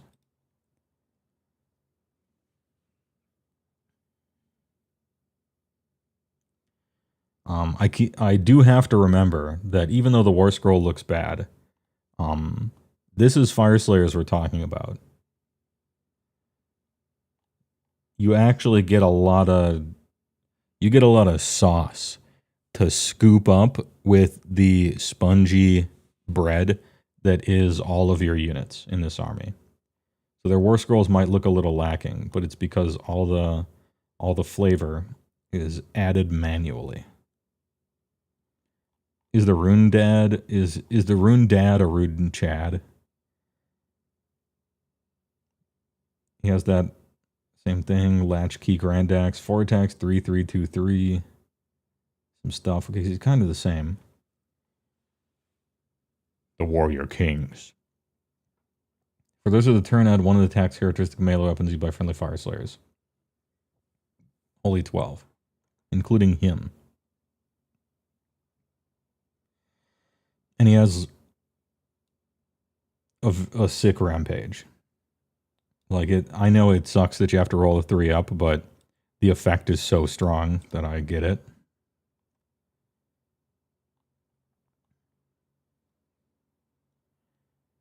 Okay. Interesting. Okay, so what you do is you take an Auric Runefather and you give him the Blaze, double move him into range and just shoot it. Pop his once per game, enter combat, kill anything. He has the Ur Salamander thing. Your opponent kills him, takes actual mortal wounds in exchange. And then your 3 or 4 sons are just chilling. They're chilling on Dam.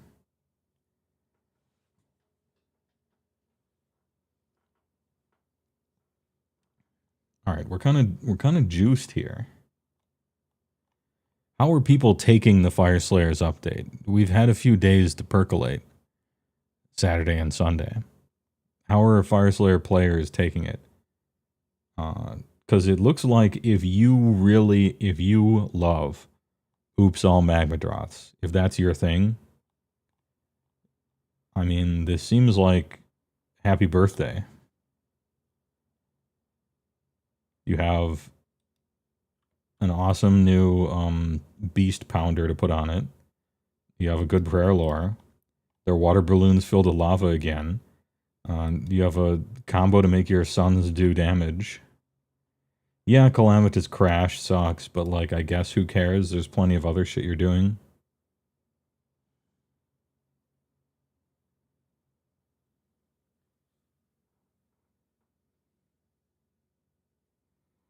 Beast Pounder. That's the name of some burger. In... I don't know. Last time I was in Las Vegas with the Magic team for the WSOP, there was this restaurant and like the, you know, if you finish it in 20 minutes, you get it for free kind of thing. One of the people on the team always orders stuff like that and tries to win. And it was called the Beast Pounder.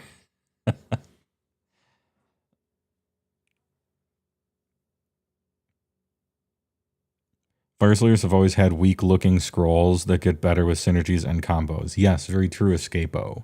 That's what Khorne War Scrolls used to look like in the olden days. It used to be that's how Khorne was, where your War Scrolls were just dog shit. But then you put so many buffs on them that they became good. Kind of like Seraphon, where their War Scrolls were dog shit, but instead of putting buffs on them to make them good, you cheated at the game with a bunch of abilities, but you didn't actually make them any good, mechanically. You won several spice-related food challenges, I bet. Same with SJ Arcade. Guy likes the spice. Ghost Pepper Challenge, boring. Easy. Need something harder.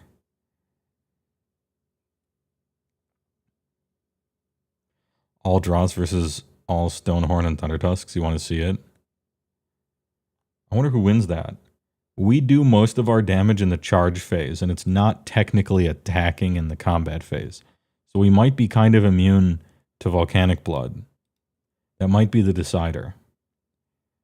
Because impact hits are overpowered, although we pretend that they're not.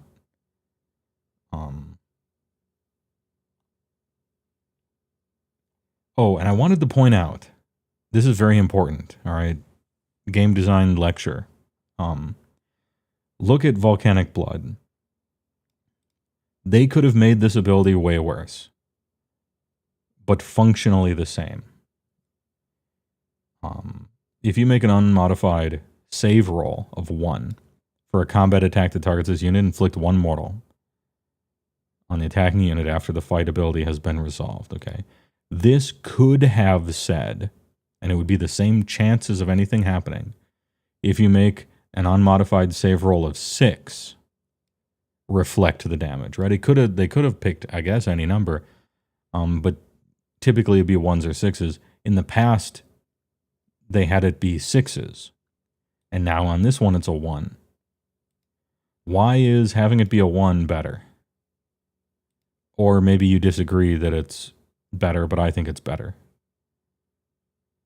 How come this being a 1 instead of a 6 like the old Iron Fists or whatever? How come this is better than those? With our game design hats on.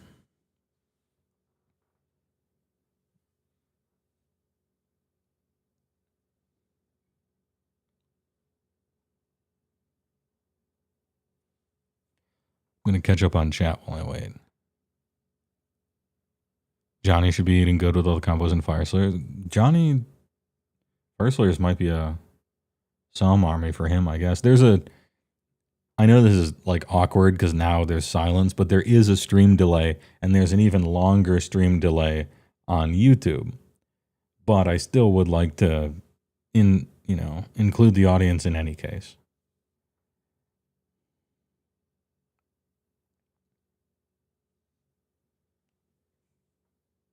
I've seen both halves of the correct answer so far.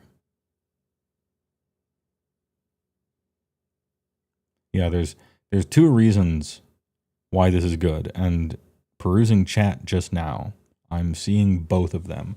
So congratulations, you're all correct in varying parts. The first one is Xeno, a one shows failure. That's lore. That's the representation of what's happening via rules. It just makes sense. What is it called? It's called volcanic blood. What does that imply? You got your ass stabbed. What does that imply? Your armor didn't stop it. And so, of course, it would be a failed save, because otherwise there would be no blood. It just makes sense. And your blood's lava. That's why it's dealing the damage.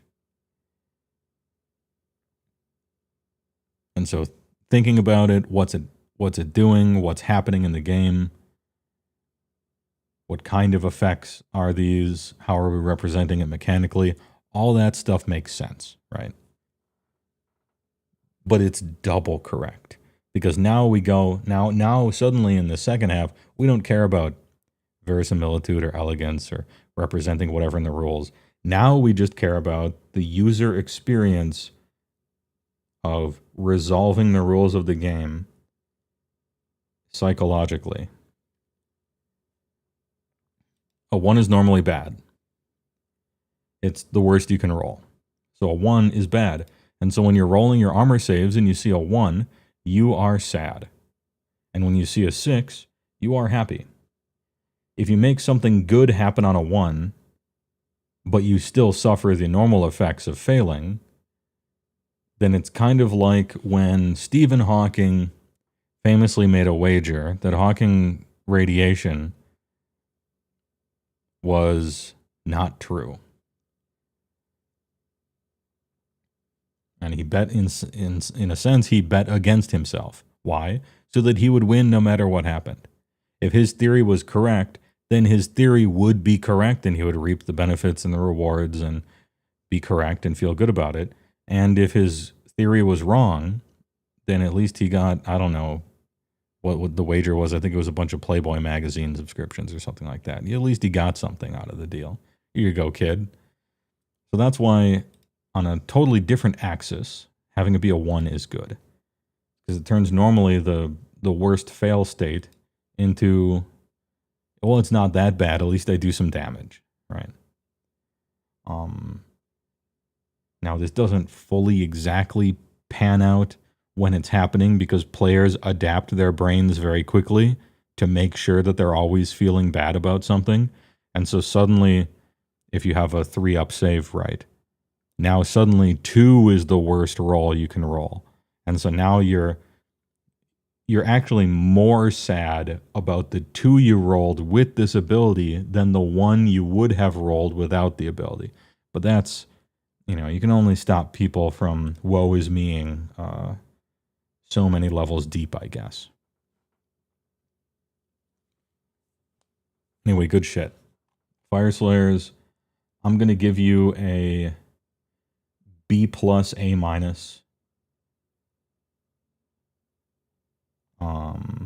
Wait. Sorry, I have to do normal grade and then on a curve. So, normal grade, B. I like almost everything I see here. However, this ranged weapon cannot be this short range, or big missed opportunity. This thing should be able to breathe in combat. It's its own mouth, right? And I only see 1 war scroll here. You did 2 for everybody else. So I'm dropping you down to a B, but everything I do see is very good. Except this and this. Those two are not good, but thickened scales is fine. Grading on a curve, this is like an A. A minus on a curve. It takes a beloved weird thing that weirdos would like to do, which is play only magma draughts, and gives it funny rules that are also good. Good shit. Fyreslayers, big W. Collected. All of Warhammer could use more failure mitigation mechanics. Every single once per game effect that has you roll. Yeah. Yeah. Consider degrees of success. I mean, they all don't have to, but... Stormcast had only one scroll as well. Alright, well then I make the same complaint about Stormcast. Because there have been like 6 that haven't. Well, actually, Nezermore, Stormcast has so few war scrolls, right? That maybe they ran out of them. They just couldn't find a Stormcast war scroll to rewrite. Because there's so few of them.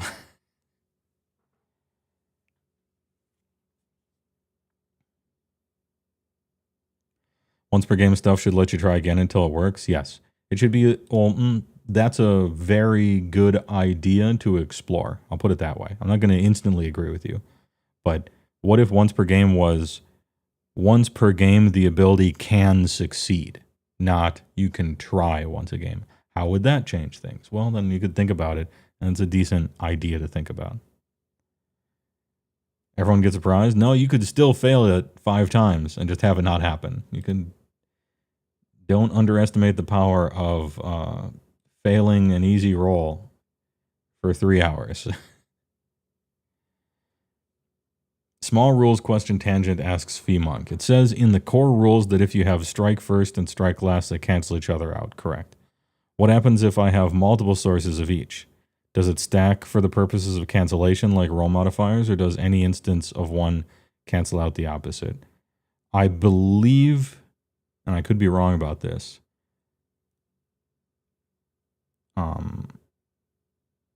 I think it works like advantage, disadvantage in D&D. Where it doesn't matter how many beans you have on each side of the golden bean scale. As long as there are any beans on both, it's equal. I think that's how that works. I would have to look it up, maybe. Maybe I should look it up. Is there an FAQ on it? Hold up. I'm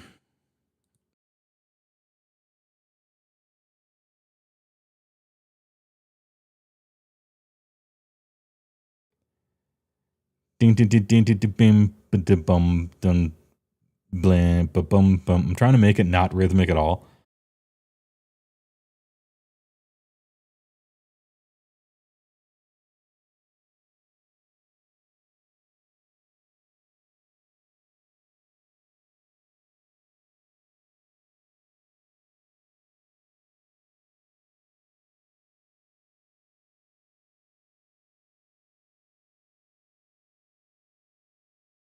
Yeah, we need a new jingle. I haven't gotten a chance to look for it yet.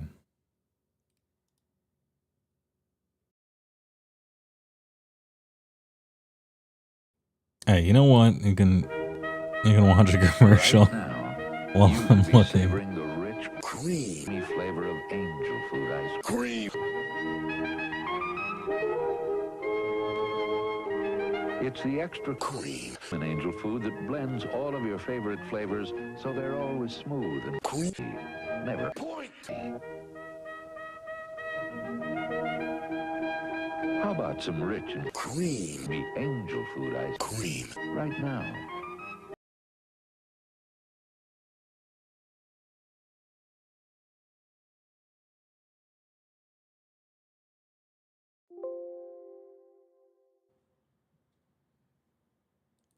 Bling. Oh, that's not the FAQ. Hold up. God damn it.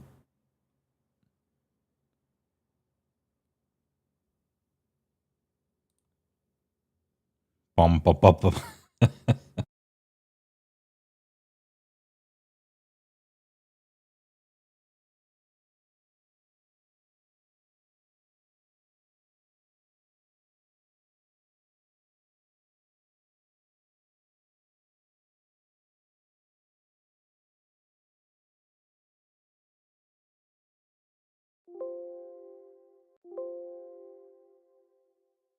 Those beeps you're hearing, I'm like control Fing through these fucking rolls.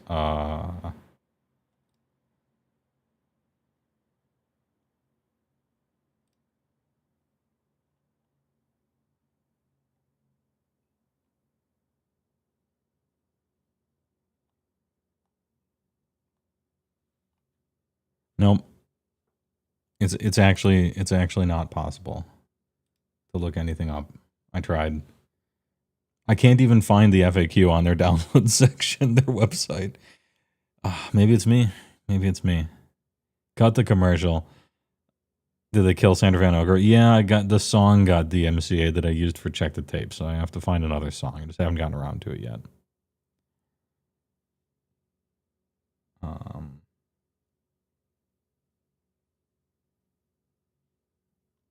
Yeah, all right.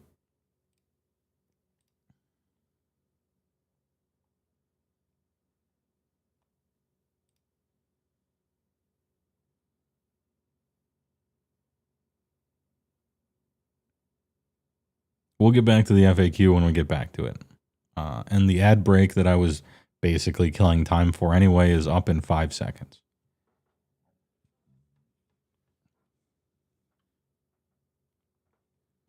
Anyhow. Scourge of Gairan. The Season of Change. 9 is the number most sacred to Tzeentch, the Changer of Ways, and so, little changelings, 9 gifts will be bestowed upon you today. The first is the gift of our presence, for our words are most sublime to read. Second is the arcane apparition, known as the Master of Undeniable Lore. Her true name is not for mortals to know, but in the office she goes by Lydia. Hold on, it's like a great name for a journalist. Lydia? Anyway. Zoth seized the ogre's wrist, smiling at the shocked expression on the creature's face as it realized its brawny strength was not enough to save it. Ogres mentioned. Simple-minded brutes, the thaumaturge sneered as he touched his staff to the wretch's temple. To think, my kind and yours once served the same idiot god. The ogre's head ignited like a living torch. It howled, and he let it fall. Almighty Tzeentch gave us enlightenment. The Changer of the Ways quieted the beast within and refined our sorcerous gifts. In return, we will offer up this realm of life. In return, we shall... Thunder roared. Zoth felt the rush of wind ruffle his mane as a huge ball of iron shot missed him by mere inches. Behind him, a half-dozen cultists evaporated in a cloud of pinkish mist. The source of the devastation was an ugly tube of beaten metal that sat upon a shallow hill ahead, attended to by soot-stained ogre gunners. "They dare!" he growled. Red rage flooded through Zoth like water from a ruptured dam. His own Kyric minions were swarming the device, but the thaumaturge could tell they were too few and too weak to prevent it firing another shot. His tattoos glowed with eldritch energy as he folded the corners of reality and felt his own flesh discorporate and shift through time and space. In a flash, he was amongst the astonished ogres, close enough to smell their rancid, spoiled meat breath. All thoughts of intellectual superiority forgotten, Zoth fell upon his foes with horns and rending claws.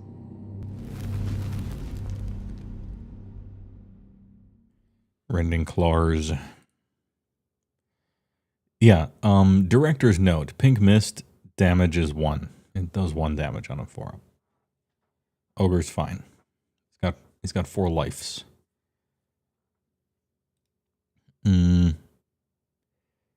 Hey, well, what is the appeal of the Fyreslayer? Have you ever seen Baki? Okay. Imagine everything about Baki, except they're dwarves. That's the appeal of Fyreslayers. The most succinct I could get. Ogres would just eat the magic ghost. They're basically marshmallows anyway, is all I'm saying. First recorded instance of ogre guns actually doing anything. Yeah, that part is true. Imagine if AoS had easily searchable rules as MTG. Oh, please. Please. I want the comprehensive rules of Magic except for AoS. So I could just have a document on my computer. Control F. Keyword. There it is. Rules answer. We make it look easy. Written in absolute legalese, by the way, which is the proper way to write rules, as if it were a computer program. Our third and fourth gifts are battle formations. Should you wish your Arcanites to fight swifter, then cast your gaze upon the Master of Fat, inspiring them in the presence of Tzeentchian demons, or perhaps you'll look to empowering your wizards. With a flick of your wrist, you could summon a Spellweaver Coven, enabling them to cast spells in your combat phase. Why use a sword when you can turn your foe into a fish? Because that's dumb, and swords are cool. Next question. 3 artifacts of power are our next gifts. The first is the mutating Blade that looks like, well, one moment it's an axe with eyes. Soul Calibur mentioned. The next, it's a sword with a mouth or a spear with wings. Whatever form it takes, it's virtually impossible to parry. Yeah, you have to guard break. Don't worry about it. The Arcane Siphon is every hero's dream trinket as it banishes manifestations. That is not every hero's dream trinket, but hey, alright. And uses the residual energy to heal its bearer. Magic makes for an excellent healing balm. Lastly, the spell Catcher Amulet waits for a manifestation to be banished, steals all the dissipating energy, and fires it out as a spell more pleasing to Tzeentch. Tons of manifestation stuff. Boy, do I hate this faction. While magic is the only true way to destroy your foes, sometimes a shiny sword can help, which is why our last 2 gifts are War Scrolls. Drawing on the power of nearby manifestation, again, the Kyric Acolytes are stronger in this Season of War, while their Volcharic pets, or Volcaric, are more capricious, seeking out weaknesses in the enemy lines and whispering their findings to their Arcanite handlers. Leading the Arcanites are the Ogoroid Thaumaturges. So revered are they that Arcanites will gladly sacrifice themselves to protect their sorceress idol. Curiously, that devotion goes both ways. If Arcanites are fighting and the Thaumaturge is far away, it can transport itself across the battlefield to join them from out of nowhere.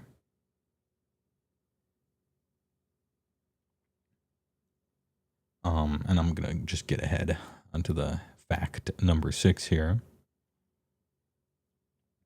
Knowing when you're on an objective is of utmost importance, especially when you absolutely must control it to win the game. This is why the General's Handbook box contains 6 objective markers that sit at the very center of 3-inch radius discs. These durable markers are made from polyethylene terephthalate, suitable name for a Tzeentchian hero, if ever there was one. This, by the way, is what is known, I believe, as a mouse pad.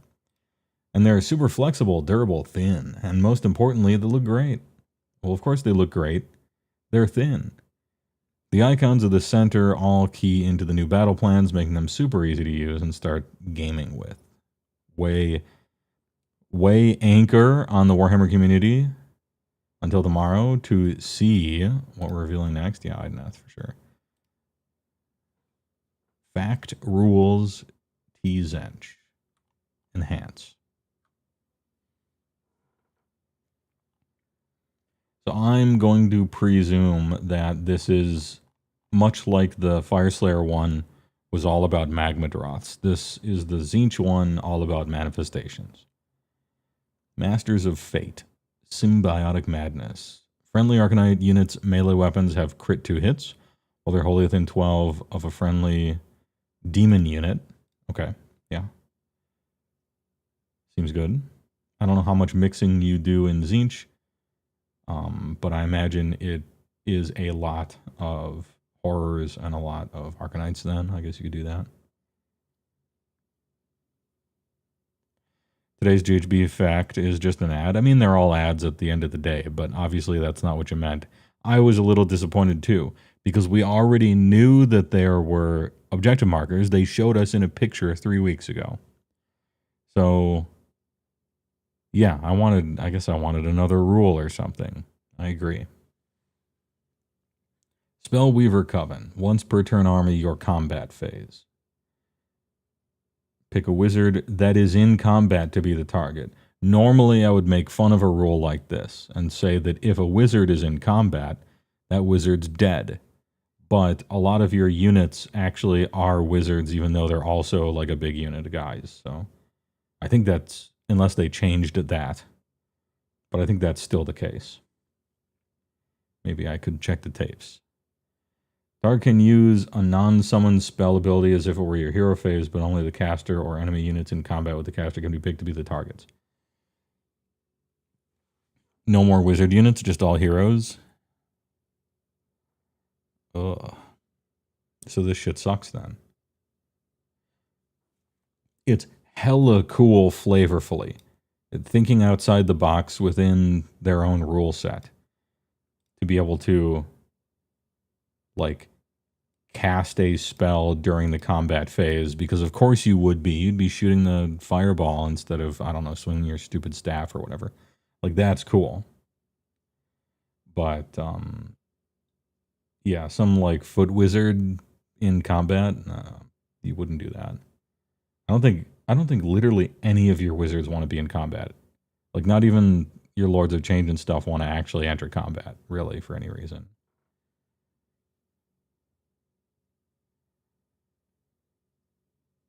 If it wasn't your turn, you would just teleport away. Yeah, so it's your combat phase. Otherwise, casting a teleport's kind of funny.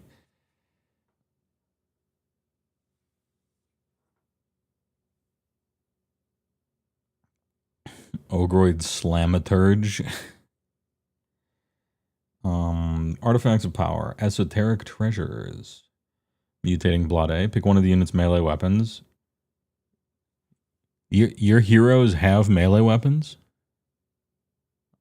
I'll have to take your word for it. I don't play Tzeentch. Attack characteristic is 2d6 for the rest of the battle. Funny. This is a really funny rule. It's just in an army where that doesn't matter at all.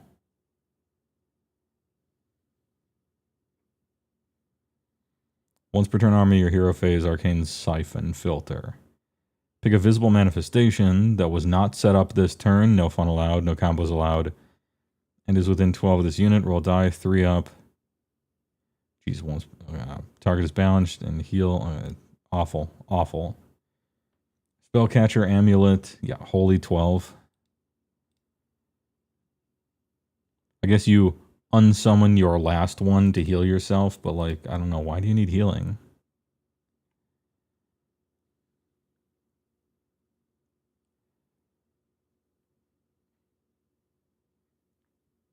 Lord of Change has damage 3 sword. Okay, so you take Mutating Blade on your Lord of Change, and then you roll fat fucking boxcars before the game begins.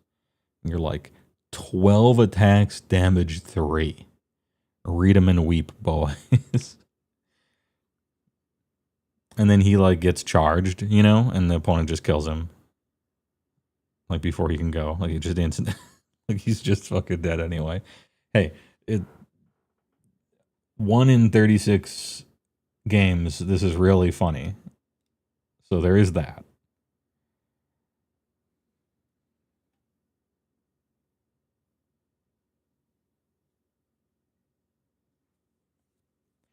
Anyway, Spellcatcher in the Rye Amulet.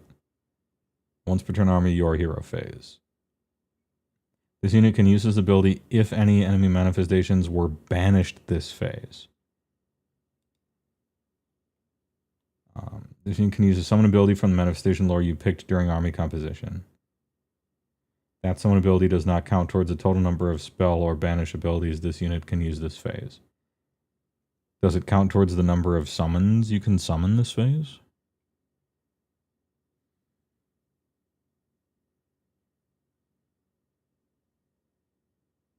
The attack characteristic itself is 2d6. Yeah, you actually do roll it each time you're about to swing. You don't roll it at the beginning of the game, and then it's locked in.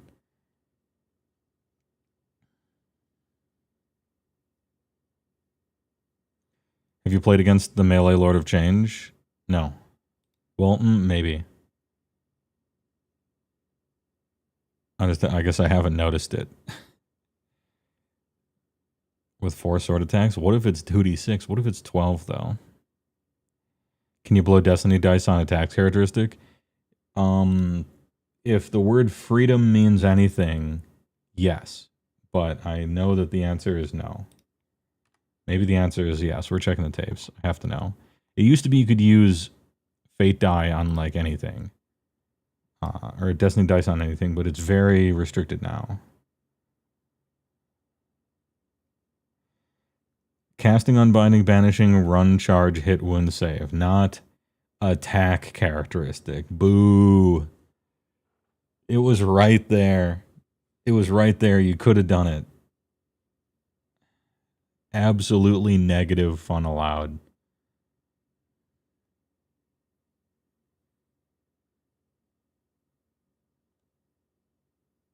And let's talk about the War Scrolls. 865. Staff.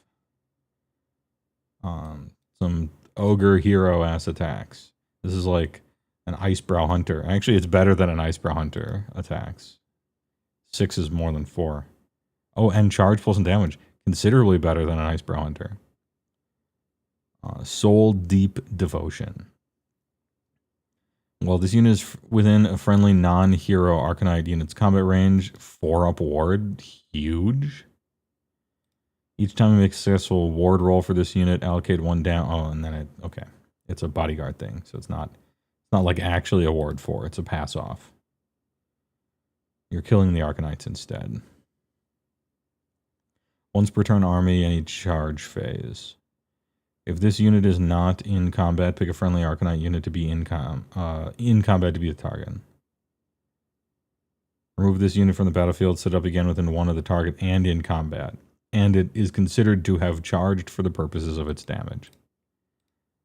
Funny. And Wizard 1.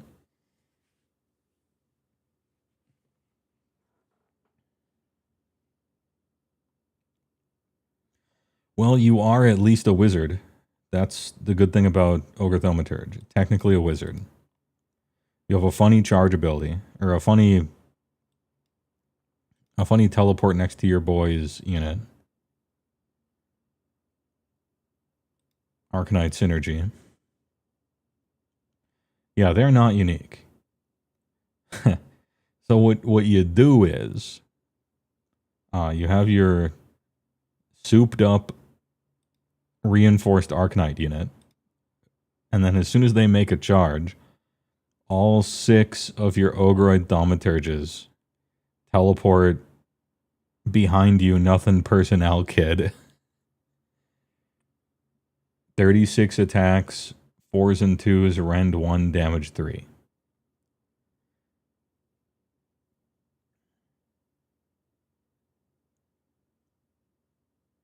That being said, I'm pretty sure you can't use the same ability more than once per phase.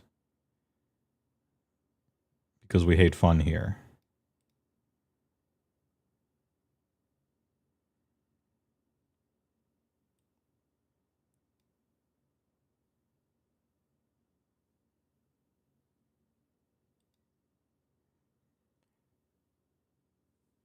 So you could do the long stuff with the bows on this guy to go assassinate something.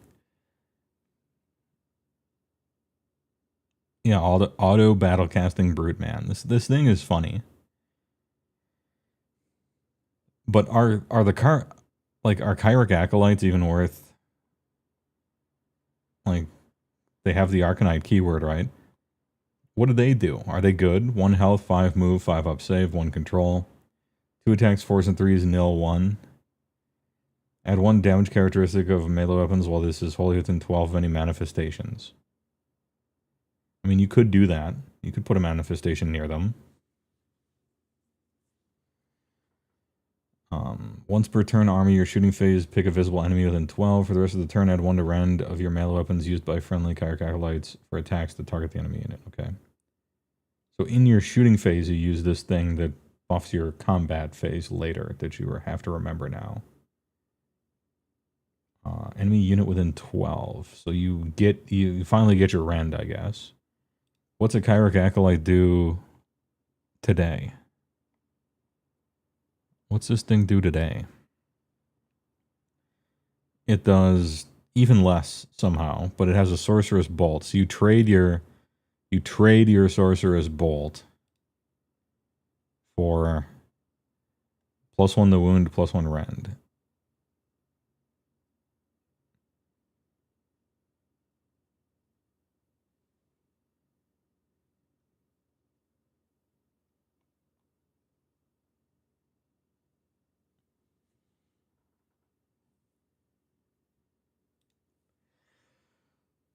What else can we give him?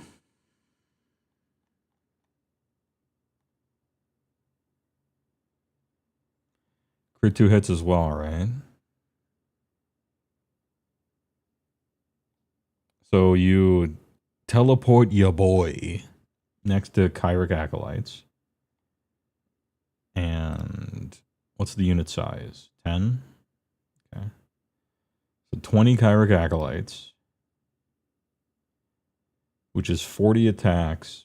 We'll assume all-out attacks, so 3s and 3s.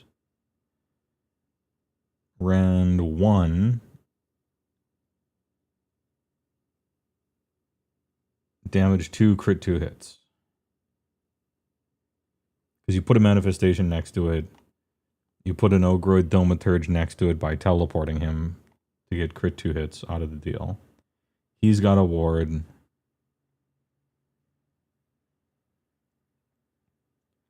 And, you know, it adds like another 6 random attacks that count as charging next to it. I'm thinking about all the buffs you could stack on them in certain ways. Conceivably, that manifestation you summon could be something decent as well, right? If we're trying to leverage everything. 2 attacks, 3s and 3s, crit 2 hits, rend 1, damage 2. Plus a hero man.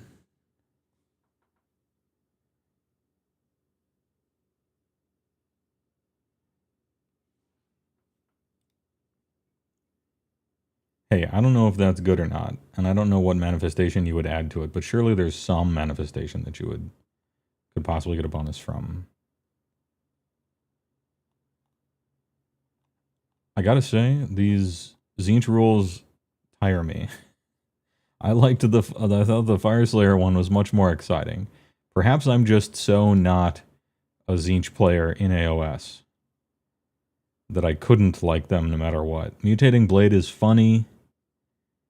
Ogroid Thaumaturge has a funny combo that's sort of neat if you're using stuff.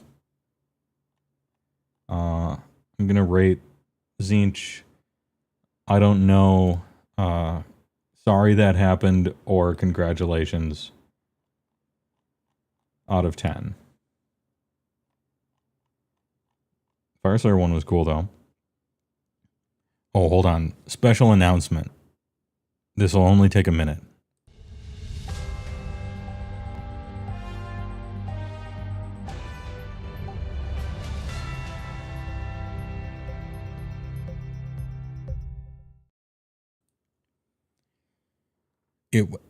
Breaking news.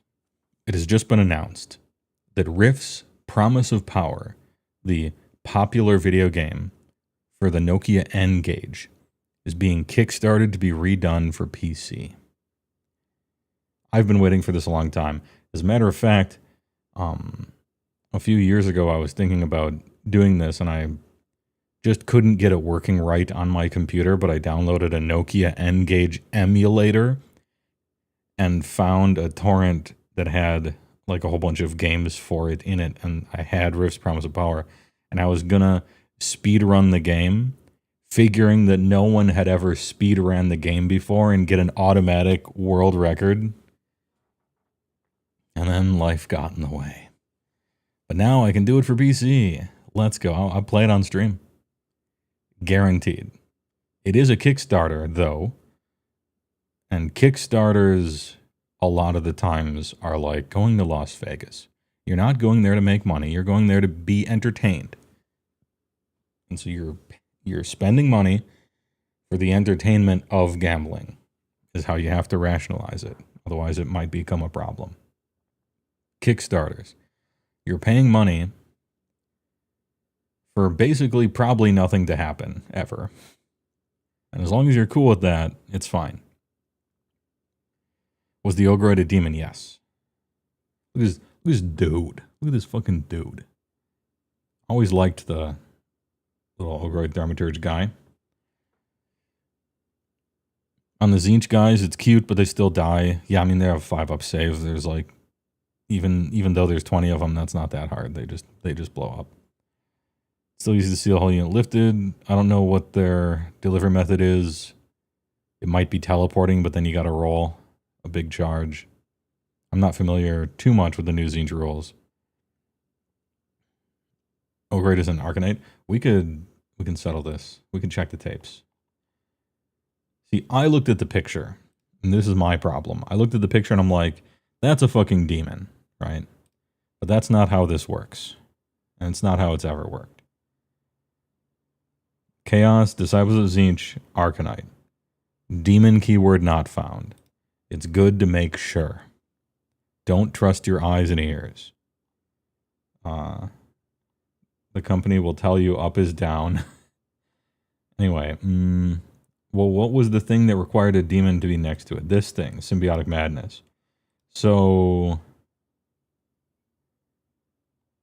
when I said that I thought the combo was cool, because from anywhere on the battlefield, he could immediately teleport next to your Arcanites once they had succeeded at their charge, and then they would get crit 2 hits, because I thought, because I'm reading a singular document, and so I'm like, well, of course, the subfaction that they wrote that requires a demon to be next to something, and then the demon-looking guy who can teleport right next to that very thing, I thought it would be a combo, right? Because it's like written on the same 2 pages.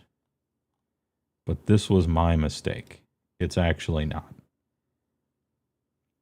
Alright, apologies. Anyway, we're rating these. I really liked Fyreslayers. I give it a pretty high rating. For the Tzeentch one, I give it an F-. See me after class. But grading on a curve for these releases, it gets higher than that. It's an F+. What's the plus for? I feel bad about handing out too many Fs.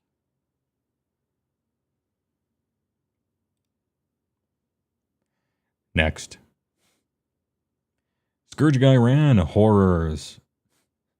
Horrors from the deep. My favorite Blu-ray. What horrors lurk beneath the waves? It is perhaps best that human minds do not dwell on such things, for they are the stuff of nightmares. Perhaps move away from the coast while you're at it. Tidecaster Adam Troke, aka Loadman, is here to explain it all. Hopefully he's taken his snorkel out.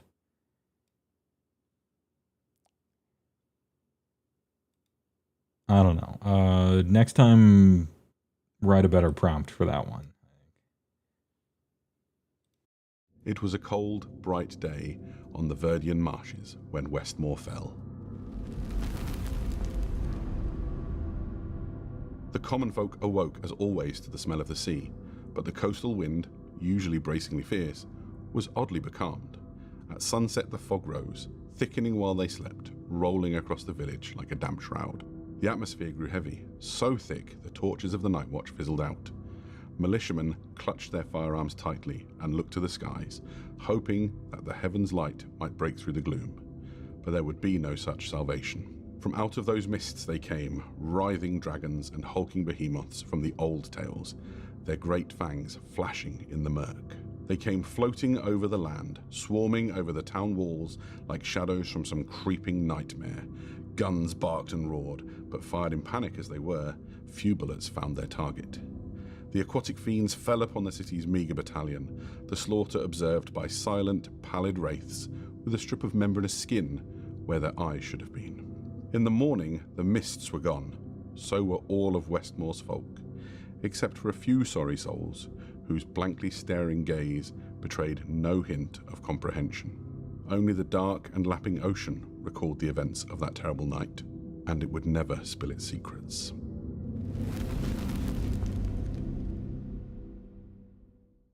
Hey, alright. First to break the waves are two new battle formations that epitomize the otherworldly nature of the Idoneth Deepkin, who rarely engage their foes in open battle. So that was a lie. Preferring to catch them unawares. This is exactly what you can do with the Deep Sea Stalkers formation. Should your units be lurking near the flanks of the battlefield? Basically never. No, that's not true. That one battle tactic. It's that one battle tactic. They'll become harder to hit and get into position faster. The other formation, Aether Sea or Ether Sea. I'm going to say Aether Sea because it's not the AE version. That's Aether, right? This is just an E, so it's Ether, right? Aether Sea. Let me say Aether Sea. Predators. Enables you to bring forth reinforcements in the form of Achelian Alapexes. As long as units keep getting slain, Alapexes will be drawn to the scent of spilt blood. As devious as they are, the Idoneth are heroic in their own way. Well, in 3 ways. Yeah, I played some Idoneth Deepkin back in the day, testing with Adam Yells, and I recall fondly in 2nd edition heroically placing my giant ships directly in front of his deployed army, blocking all manner of choke points and ways for him to move his fucking guys in the first turn of the game, heroically placing that terrain in front of it. Damn, what a time to be alive. Well, in 3 ways. Some leaders are inspirational and charismatic. A true lord of storm and sea, inspiring badly wounded soldiers to stay in the fight. Other leaders can bring forth an endless sea storm of great conjurations to aid in their warriors. A merciless Rada can sense wounded prey from across the battlefield and will simply ignore any petty foes that get in their way. The Heather Sea. Last to surface are a pair of alternative war scrolls. The Achelian Thrall Masters sent to Gairan will quickly scout out a battlefield along with their Namarti hosts to ensure they fight on their own terms. Hold on, I think I have an image here of an Achelian Thrall Master. There we go. This is the average Achelian Thrall Master right here. Just a visual aid, you know? Where was I? Projecting a vortex of energy around their charges that saps the power from enemy attacks. Ba with the ba. This version of the Marty Thralls can now perform hit-and-run attacks, enabling them to strike in combat and leap through the fight to take up a more advantageous position, such as the high ground. Sounds like the perfect way to maneuver a unit onto one of those shiny new objective markers. Come back tomorrow for the biggest Scourge of Gairan update yet. It's the Mega Gargants, and I'm very excited to look forward to eventually that one coming out tomorrow. Because as I've kept saying, the Mega Gargant GHB update is a minefield, except all of the mines just explode into $100 bills for you for free. Like it's almost impossible to do an update that will suck because you have so many easy layups with Sons of Bahamut rules. I feel like now I'm cursing it. I'm doing a commentator's curse on it, but truly everything is a free layup if you're trying to improve Mega Gargant gameplay. It's so easy. Anyway, not to set them up. Not to set them up. Deep Sea Stalkers outflank the enemy. While a friendly Idoneth Deepkin unit is wholly within 9 of a battlefield edge, subtract 1 from hit rolls attacks to target that unit if it is not charged. So this would be the turn after you score your points with your farmers, and then you get charged and they subtract 1 from their hits or something. Add 2 to the move characteristic of that unit, but only after they have... No. You could start within 9, so it gives you 2 more movement to maybe move around a piece of annoying terrain there. That's kind of neat. Still, you're choosing an entire sub-faction to have that one battle trait be slightly easier. I don't know if the juice is worth that squeeze exactly.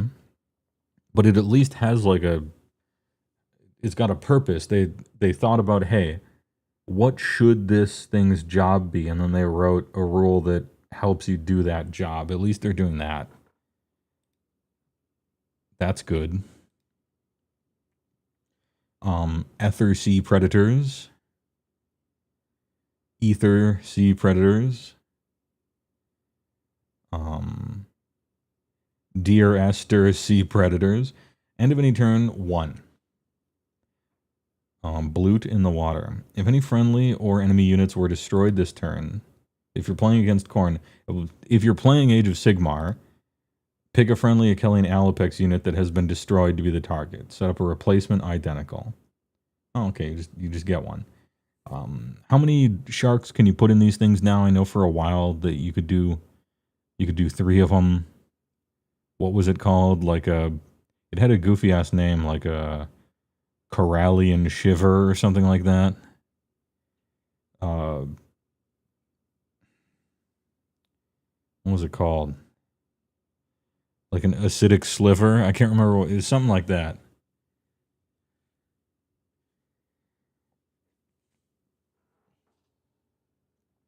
Bloodthirsty Shiver, that was it, yeah. But it's just 1? Okay, so you get 1 shark. For the low cost of 1 command point, you can essentially replace, over the course of the game, all of your sharks. If you want. Neat. But what's the alternative? Like, what are you choosing between instead? Were your sub-factions good this time around? You can reroll run and charge rolls for units you don't play, while they're within 12 of units you do play.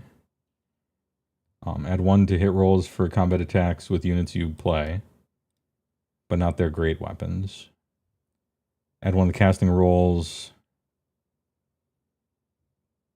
and lure light rolls friendly Assuran units while they're wholly within the combat ranges of other one. Okay, so you have to put all your guys next to each other. And then Fade Like Mist, friendly IDK, or Cavalry, wholly within 3 of a terrain feature. And then put it in reserve to Deep Strike again. Okay. Alright, just had to get a refresher there. Companion weapons are the good weapons. Oh, that's right. It's no longer the... my IDK knowledge is old. I remember when the Volt Spears were the good part. But now it's flipped. Dumb question. Would Khorne using its Blood Tithe cancel this? I don't think that's a dumb question. And the answer is no. If any friendly or enemy units were destroyed this turn. So, you get the Blood Tithe right away, I'm pretty sure. It's just a trigger, right? And then this one checks at the end of turn. And then it's just a yes or no question. You get your shark back. If that was what you were asking. Anyway, clear job, not sure if you'll take it. Infinite Shark Factory, funny. I mean, if you're on sharks, I guess maybe you'd take it, but even still no, right? Because you want to get +1 to hit. The sharks are Akellians, yeah? Yeah, Akellian Alapex. I think +1 to hit is more valuable than getting a single shark wholly within 9 of a battlefield edge somewhere. Especially now that all-out attack is worse.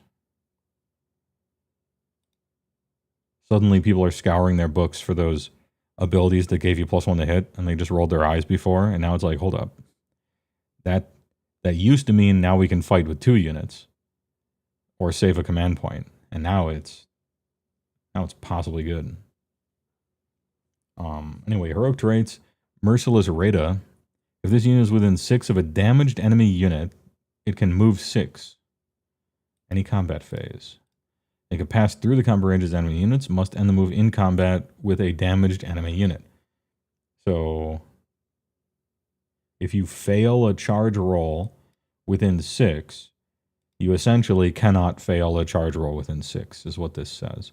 And then there's some corner case, edge cases for some, like, super cool playmaker stuff that changes everything, and suddenly you pull a guy into combat.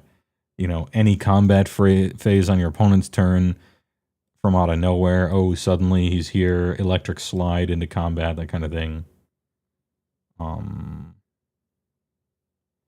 It is on a hero. It's a little awkward, but no, yeah, I mean, you got your Lord of the Sea, Lord of the Storm guys that I didn't think looked particularly great, but maybe they do in the new context of 4th now. Your Akellian general guy. Anyway, tactical genius ability. Electric slide into combat. Can't fail charge rolls. Works on the opponent's turn. Plays well with redeploy. Fun. Good, like, skill tester ability. Or Lord of Storm and Sea. Each time an ability returns at least 1 slain model to a friendly unit, only within 12 of you, you can return 1 additional slain model to it. Man, I remember the Lure Light guys. It used to be an extra 3 on their D3 in that one battalion. I think it was funny.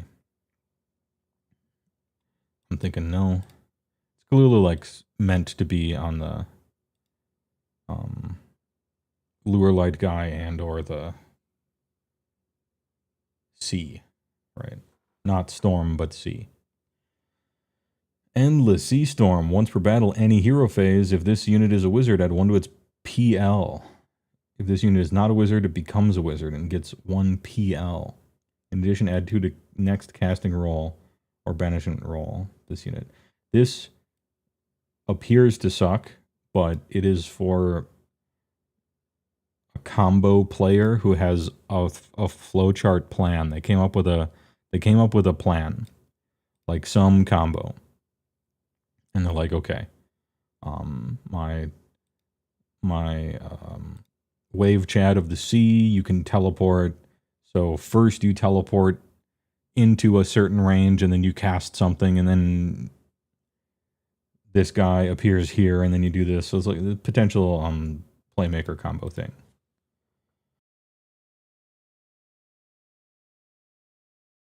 Ahem. What are you playing? What are you choosing against?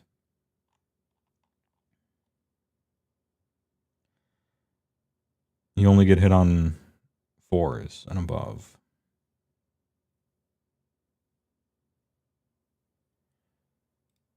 Jeez, Nightmare Legacy is so bad. Holy, I had forgotten. Holy.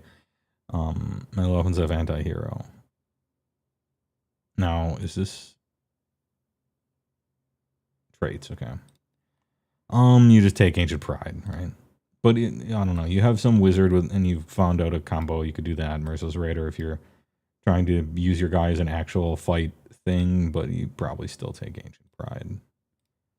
It's fine to have funny, it might not work, but I have a cool plan, or tactical stuff. It's fine to have options like that pitted against generically great. It's just not fine to have Nightmare Legacy. War Scrolls. Enthrall Master. Truly esoteric weapons. Weigh the Vortex. Subtract 1 from the rend characteristic of weapons used for attacks that target this unit and friendly Namarti units while they are holier than 12. Okay. Namarti units, huh? Are we doing that yet?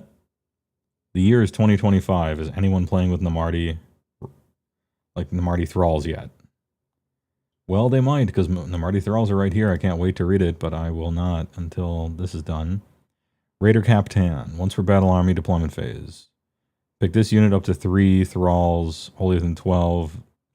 Each one can use a normal move as if we're your sick. Okay, so immediate destruction move with a destruction move with your 5-up save guys. First turn. Well, okay, slightly before first turn.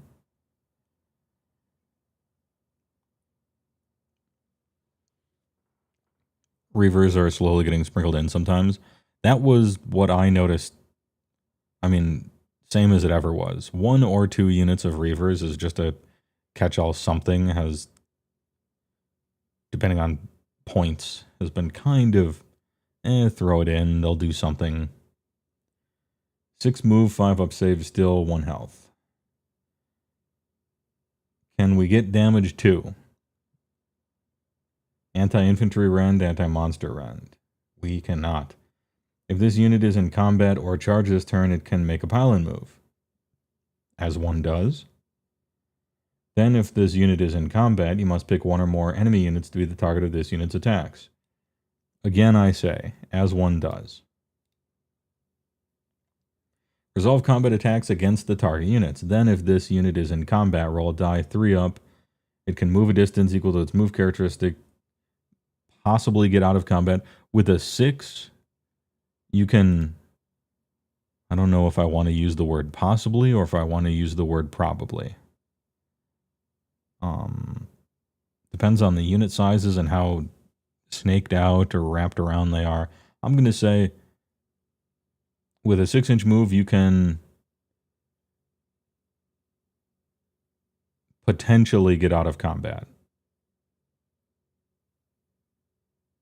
Maybe even... No, I'm not going to say probably. You can potentially get out of combat with it. But keep in mind that your opponent can still pile in if they charged. And it's on a 3-up.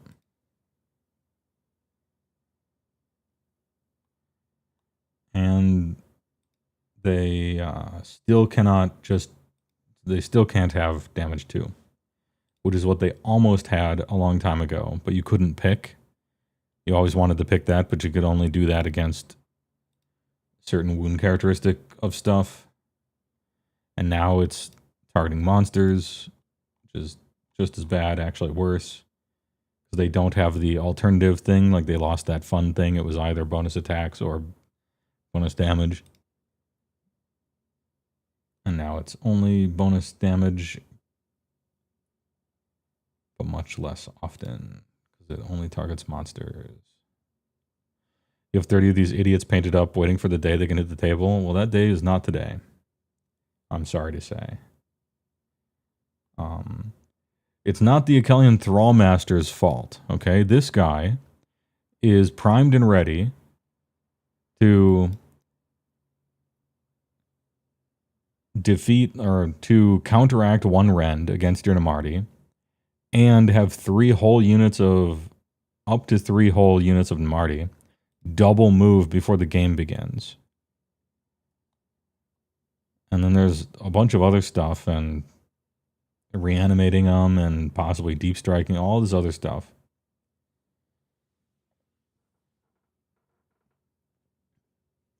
But yeah, they're just bad. I don't know, maybe someday a roiling, churning sea of 80 Namarti thralls will 5-0 me or something. But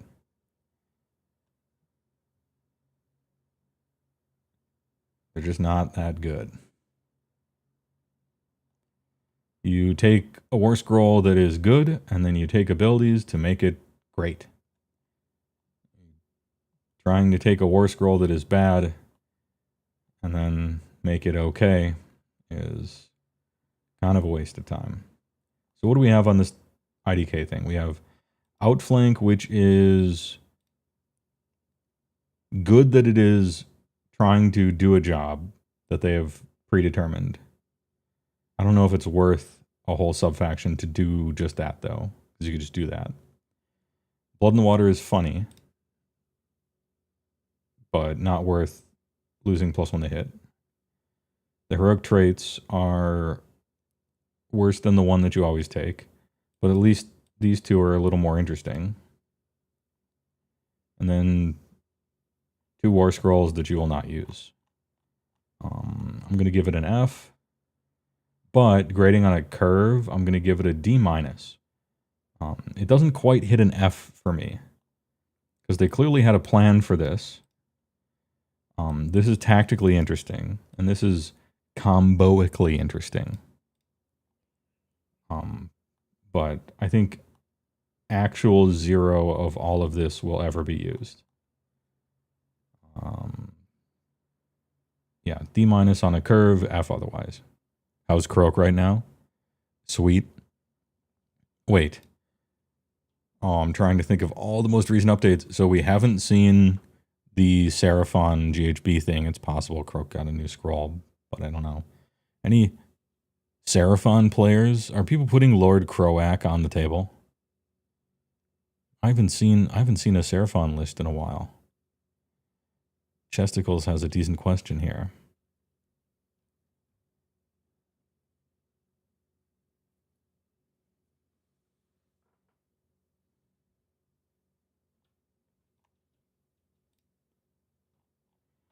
Hey, right. And then tomorrow is potentially an exciting day, because it's Mega Garganti.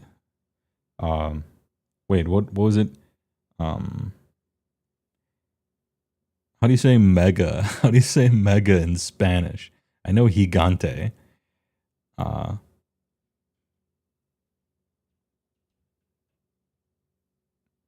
If Seraphon got new scrolls for fire lizards and chameleons, that's what you want? You don't own him yet, but you would, says Hammerman. He's a lot like his end of 3rd war scroll again. Okay, Croak is very good. Hey, alright. Some people in chat, first-time chatter, say that he's good. I neither confirm nor deny this, because I can't recall. And Seraphon armies tend to be a million puzzle pieces all connecting together to make some bullshit. So just looking at the war scroll, it'd be hard to take it out of the context. SOB gets suplex already. Tomorrow they get the People's Elbow. I actually think they should lean into the Ultimate Warrior kind of WWE stuff. I think wrestling moves for Mega Gargants was a stroke of brilliance, to be honest. The first thing I would do is make all 7 of their war scrolls not the exact fucking same, basically. That would be rule. All right, rule number 1. If you're copy and pasting exactly 90% of the entire Mega Gargant war scroll, you're making a mistake. If there's 6 war scrolls in your whole book, and 2 of them have basically the same ability, it's just one of them can only target monsters with that ability and the other can target anything, and otherwise they're kind of identical. I don't know, man. You're like triple spacing your essay. You're padding it. There's 6 war scrolls. 6. Maybe 7? Wait, is it 7 now? The 4 Gargants, the 5th one, and King Big.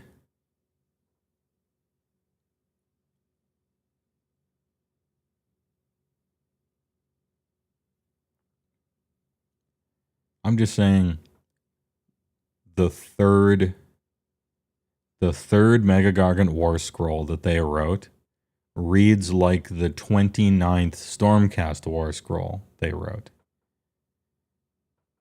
And if you're only going to make 7 of them, I think you could put a little more effort. Oh yeah, the 3 little Gargants. I don't count the single versus the 3-pack. It's the same picture, right? Double reinforce the Man Crusher. That's the War Scroll update is you can now double reinforce Man Crushers. So you can have 9 Gargant cubes, like a true cube of 9. New leg pose, that would fix the army.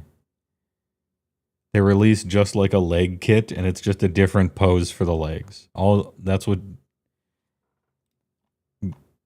Make a second additional kit, because the first one, now you have the Beast Pounder Mega Gargant. He's got the Tree Hammer, and you can make a King Broad out of it, and that's your addition to the box. Make a second extra addition and call it the legs pack.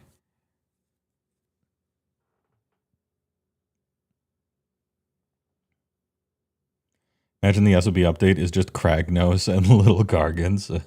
It's 2 different Kragnos War Scrolls you can choose between. You can use the main Kragnos one, and we give you an alternative Kragnos and a tertiary alternative Kragnos. It's just 2 Kragnos War Scrolls, and they're both bad.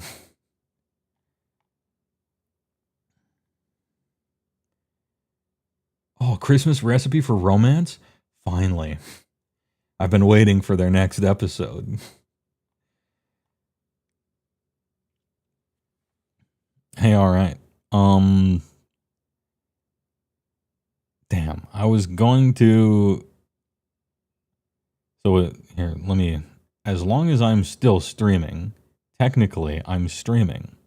But if I'm not streaming, then I feel like I ought to get some work done. And I played so much.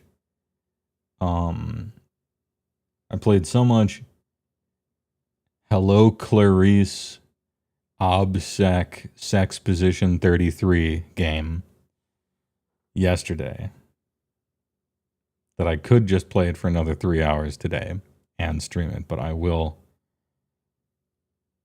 mercifully save you from it. But you should go buy that game because it's fucking amazing. Maybe I'll play it tomorrow because, of course, I go live every day now. And I gotta say, I don't know, maybe I said this yesterday, I'm feeling a lot less hermitous than usual. My hermitude levels are decreasing, and I don't know if I like it. I'm supposed to be legitimately a hermit who never goes outside, never talks to anybody, but streaming every single day for 30 days in a row, this might be more human interaction than I want, even through a screen where it's not real. This isn't complaining. I'm just mulling over these thoughts, so don't think anything of it. I'm just saying that streamers who normally stream every day for like 8 hours, I think that does shit to you. To your brain. It's sort of amazing in a certain respect if any streamer is like normal.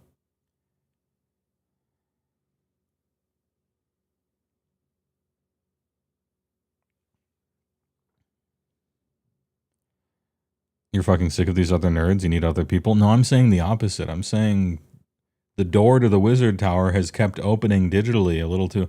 I need my wearing Kleenex boxes on my feet and designing the spruce moose and stuff, you know. I need more of my hermit cave locked away. The Overwizard's Hermit Heart grew 3 sizes that day. You're going to enter cardiac arrest. It's actually really bad for you. Need to play other games like Orc Massage. Dude, Orc Massage is one of the top 100 PC games of all time.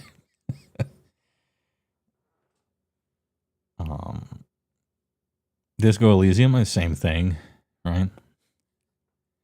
41 players strong.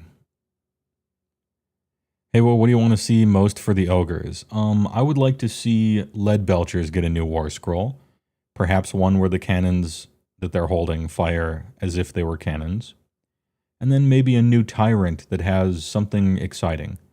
Give me a reason to put a tyrant in my list on purpose, instead of just so I can unlock some, like, other unit that maybe I want. I don't know, give me a fun titan, or give me a fun tyrant, and make Lead Belchers worth a goddamn. So those are the 2 war scrolls I would like to see for ogres. And then, as far as rules, I mean, monster traits, right? Like, we've seen monster traits for Magmadroths. We've seen them for, who else got them? KO for their quote-unquote monsters. So we gotta get Beastclaw monstrous enhancements. Surely that's in there. A return of Metal Cruncher, perhaps, or Black Clatterhorn, or just something brand new, something new and cool.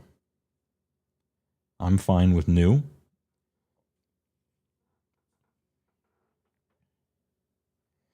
As for sub-faction, as always, I would like the sub-factions to be a little more playstyle and a little less keyword.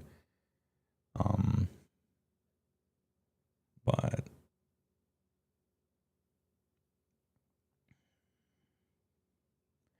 unironically, would like the Tyrant to have the stupid fight after with the +1 to hit, you think? Do you know? I would like him to be fun. Tyrant never was really any good. But for a while there, he was fun. You could build him as a smash bat, stupid asshole, rolling unnatural 6s to wound and dealing double damage on his stupid like weapon thing. Like old guy Gutbuster players used to have fun with that, even though it wasn't good, but it was funny, right? I don't think a melee foot guy with no buffs can be good. But that doesn't mean he can't be fun. You're just going to have to work for making him fun. Yeah, and you could like build your own little tyrant. Like, oh, I'm going to take the one that doubles his... so then I started blasting shoot pistol stuff. And yeah, I know everyone just took Fate Seeker and the other thing, right? But the point is that it was a little fun for them to do, even if it wasn't really that good. You would think that ogres would be so easy to please, right? What do ogres want to do? Oh, I want to move faster. I want to hit harder. I don't even, like, most of them don't even care if the numbers don't line up. And you don't even technically do more in the long run. They just want to see the bigger number happen. They want the delivery method to try the roll anyway, you know? Ogres really are like the meat and potato army. What do? You move, and then you fight. That's it. Tricks, surprises, golden parachutes, movement shenanigans, no. I'm move 8, I have 1,000 wounds, but I die anyway, and I do a fuckload of damage. So it shouldn't be like too terrifically hard to find your way into an ogre's heart. With some rules updates. Oh, Great Gut Gouger. That's what that thing was called. Yeah, you know. But I don't know, maybe they're saving all their good ideas for the giant all-plastic model line and new lore update. Coming this Christmas or summer or next Christmas, 2028. The very next one, right after whatever they do before it. Hitting the copium bars off stream. No, I'm just trying to think positively. Using positive thoughts. 9 more seasons, Marty. What are we at? 10? Are we at 10 or 11? for these news updates, we could count right now. I'm looking at the page. 1, 2, 4.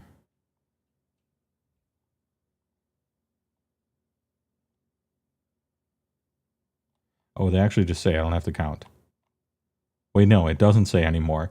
They were counting. They said day 5, and then they stopped counting at day 6 right here. 7, 8, 9, 10, 12, 14. Okay, so we're on day 14. Apparently, we are basically halfway done with all the armies. There are numbers higher than 5. No, it stops at 5. Day 6, nope. Cities of Sigmar day. So who knows? I mean, 5 could equal 10.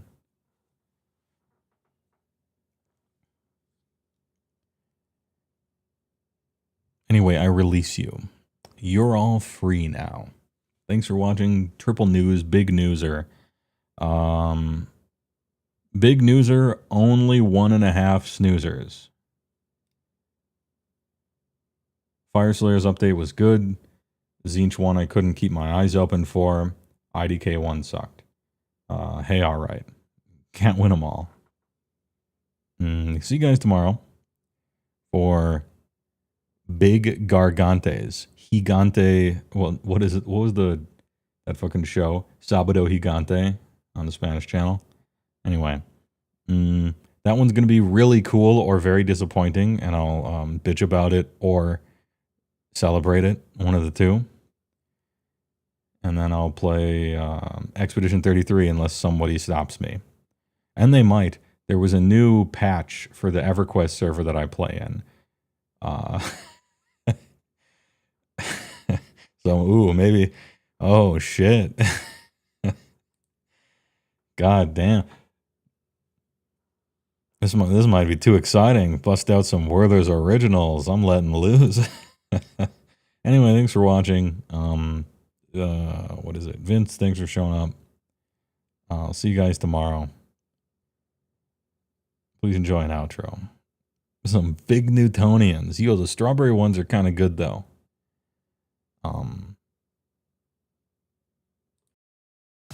You know, strawberry ones ain't half bad.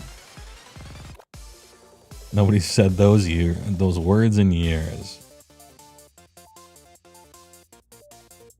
Oh, and I gotta get new DMCA music for the checking the tapes thing. It's so empty. You know in Persona 4 when Nanako's in the hospital and for the first time in like 100 days, no one says, "Welcome home, big bro." That's the silence I'm hearing. That's the silence I'm hearing when I click the check the tapes. We gotta put a song to it. Anyway,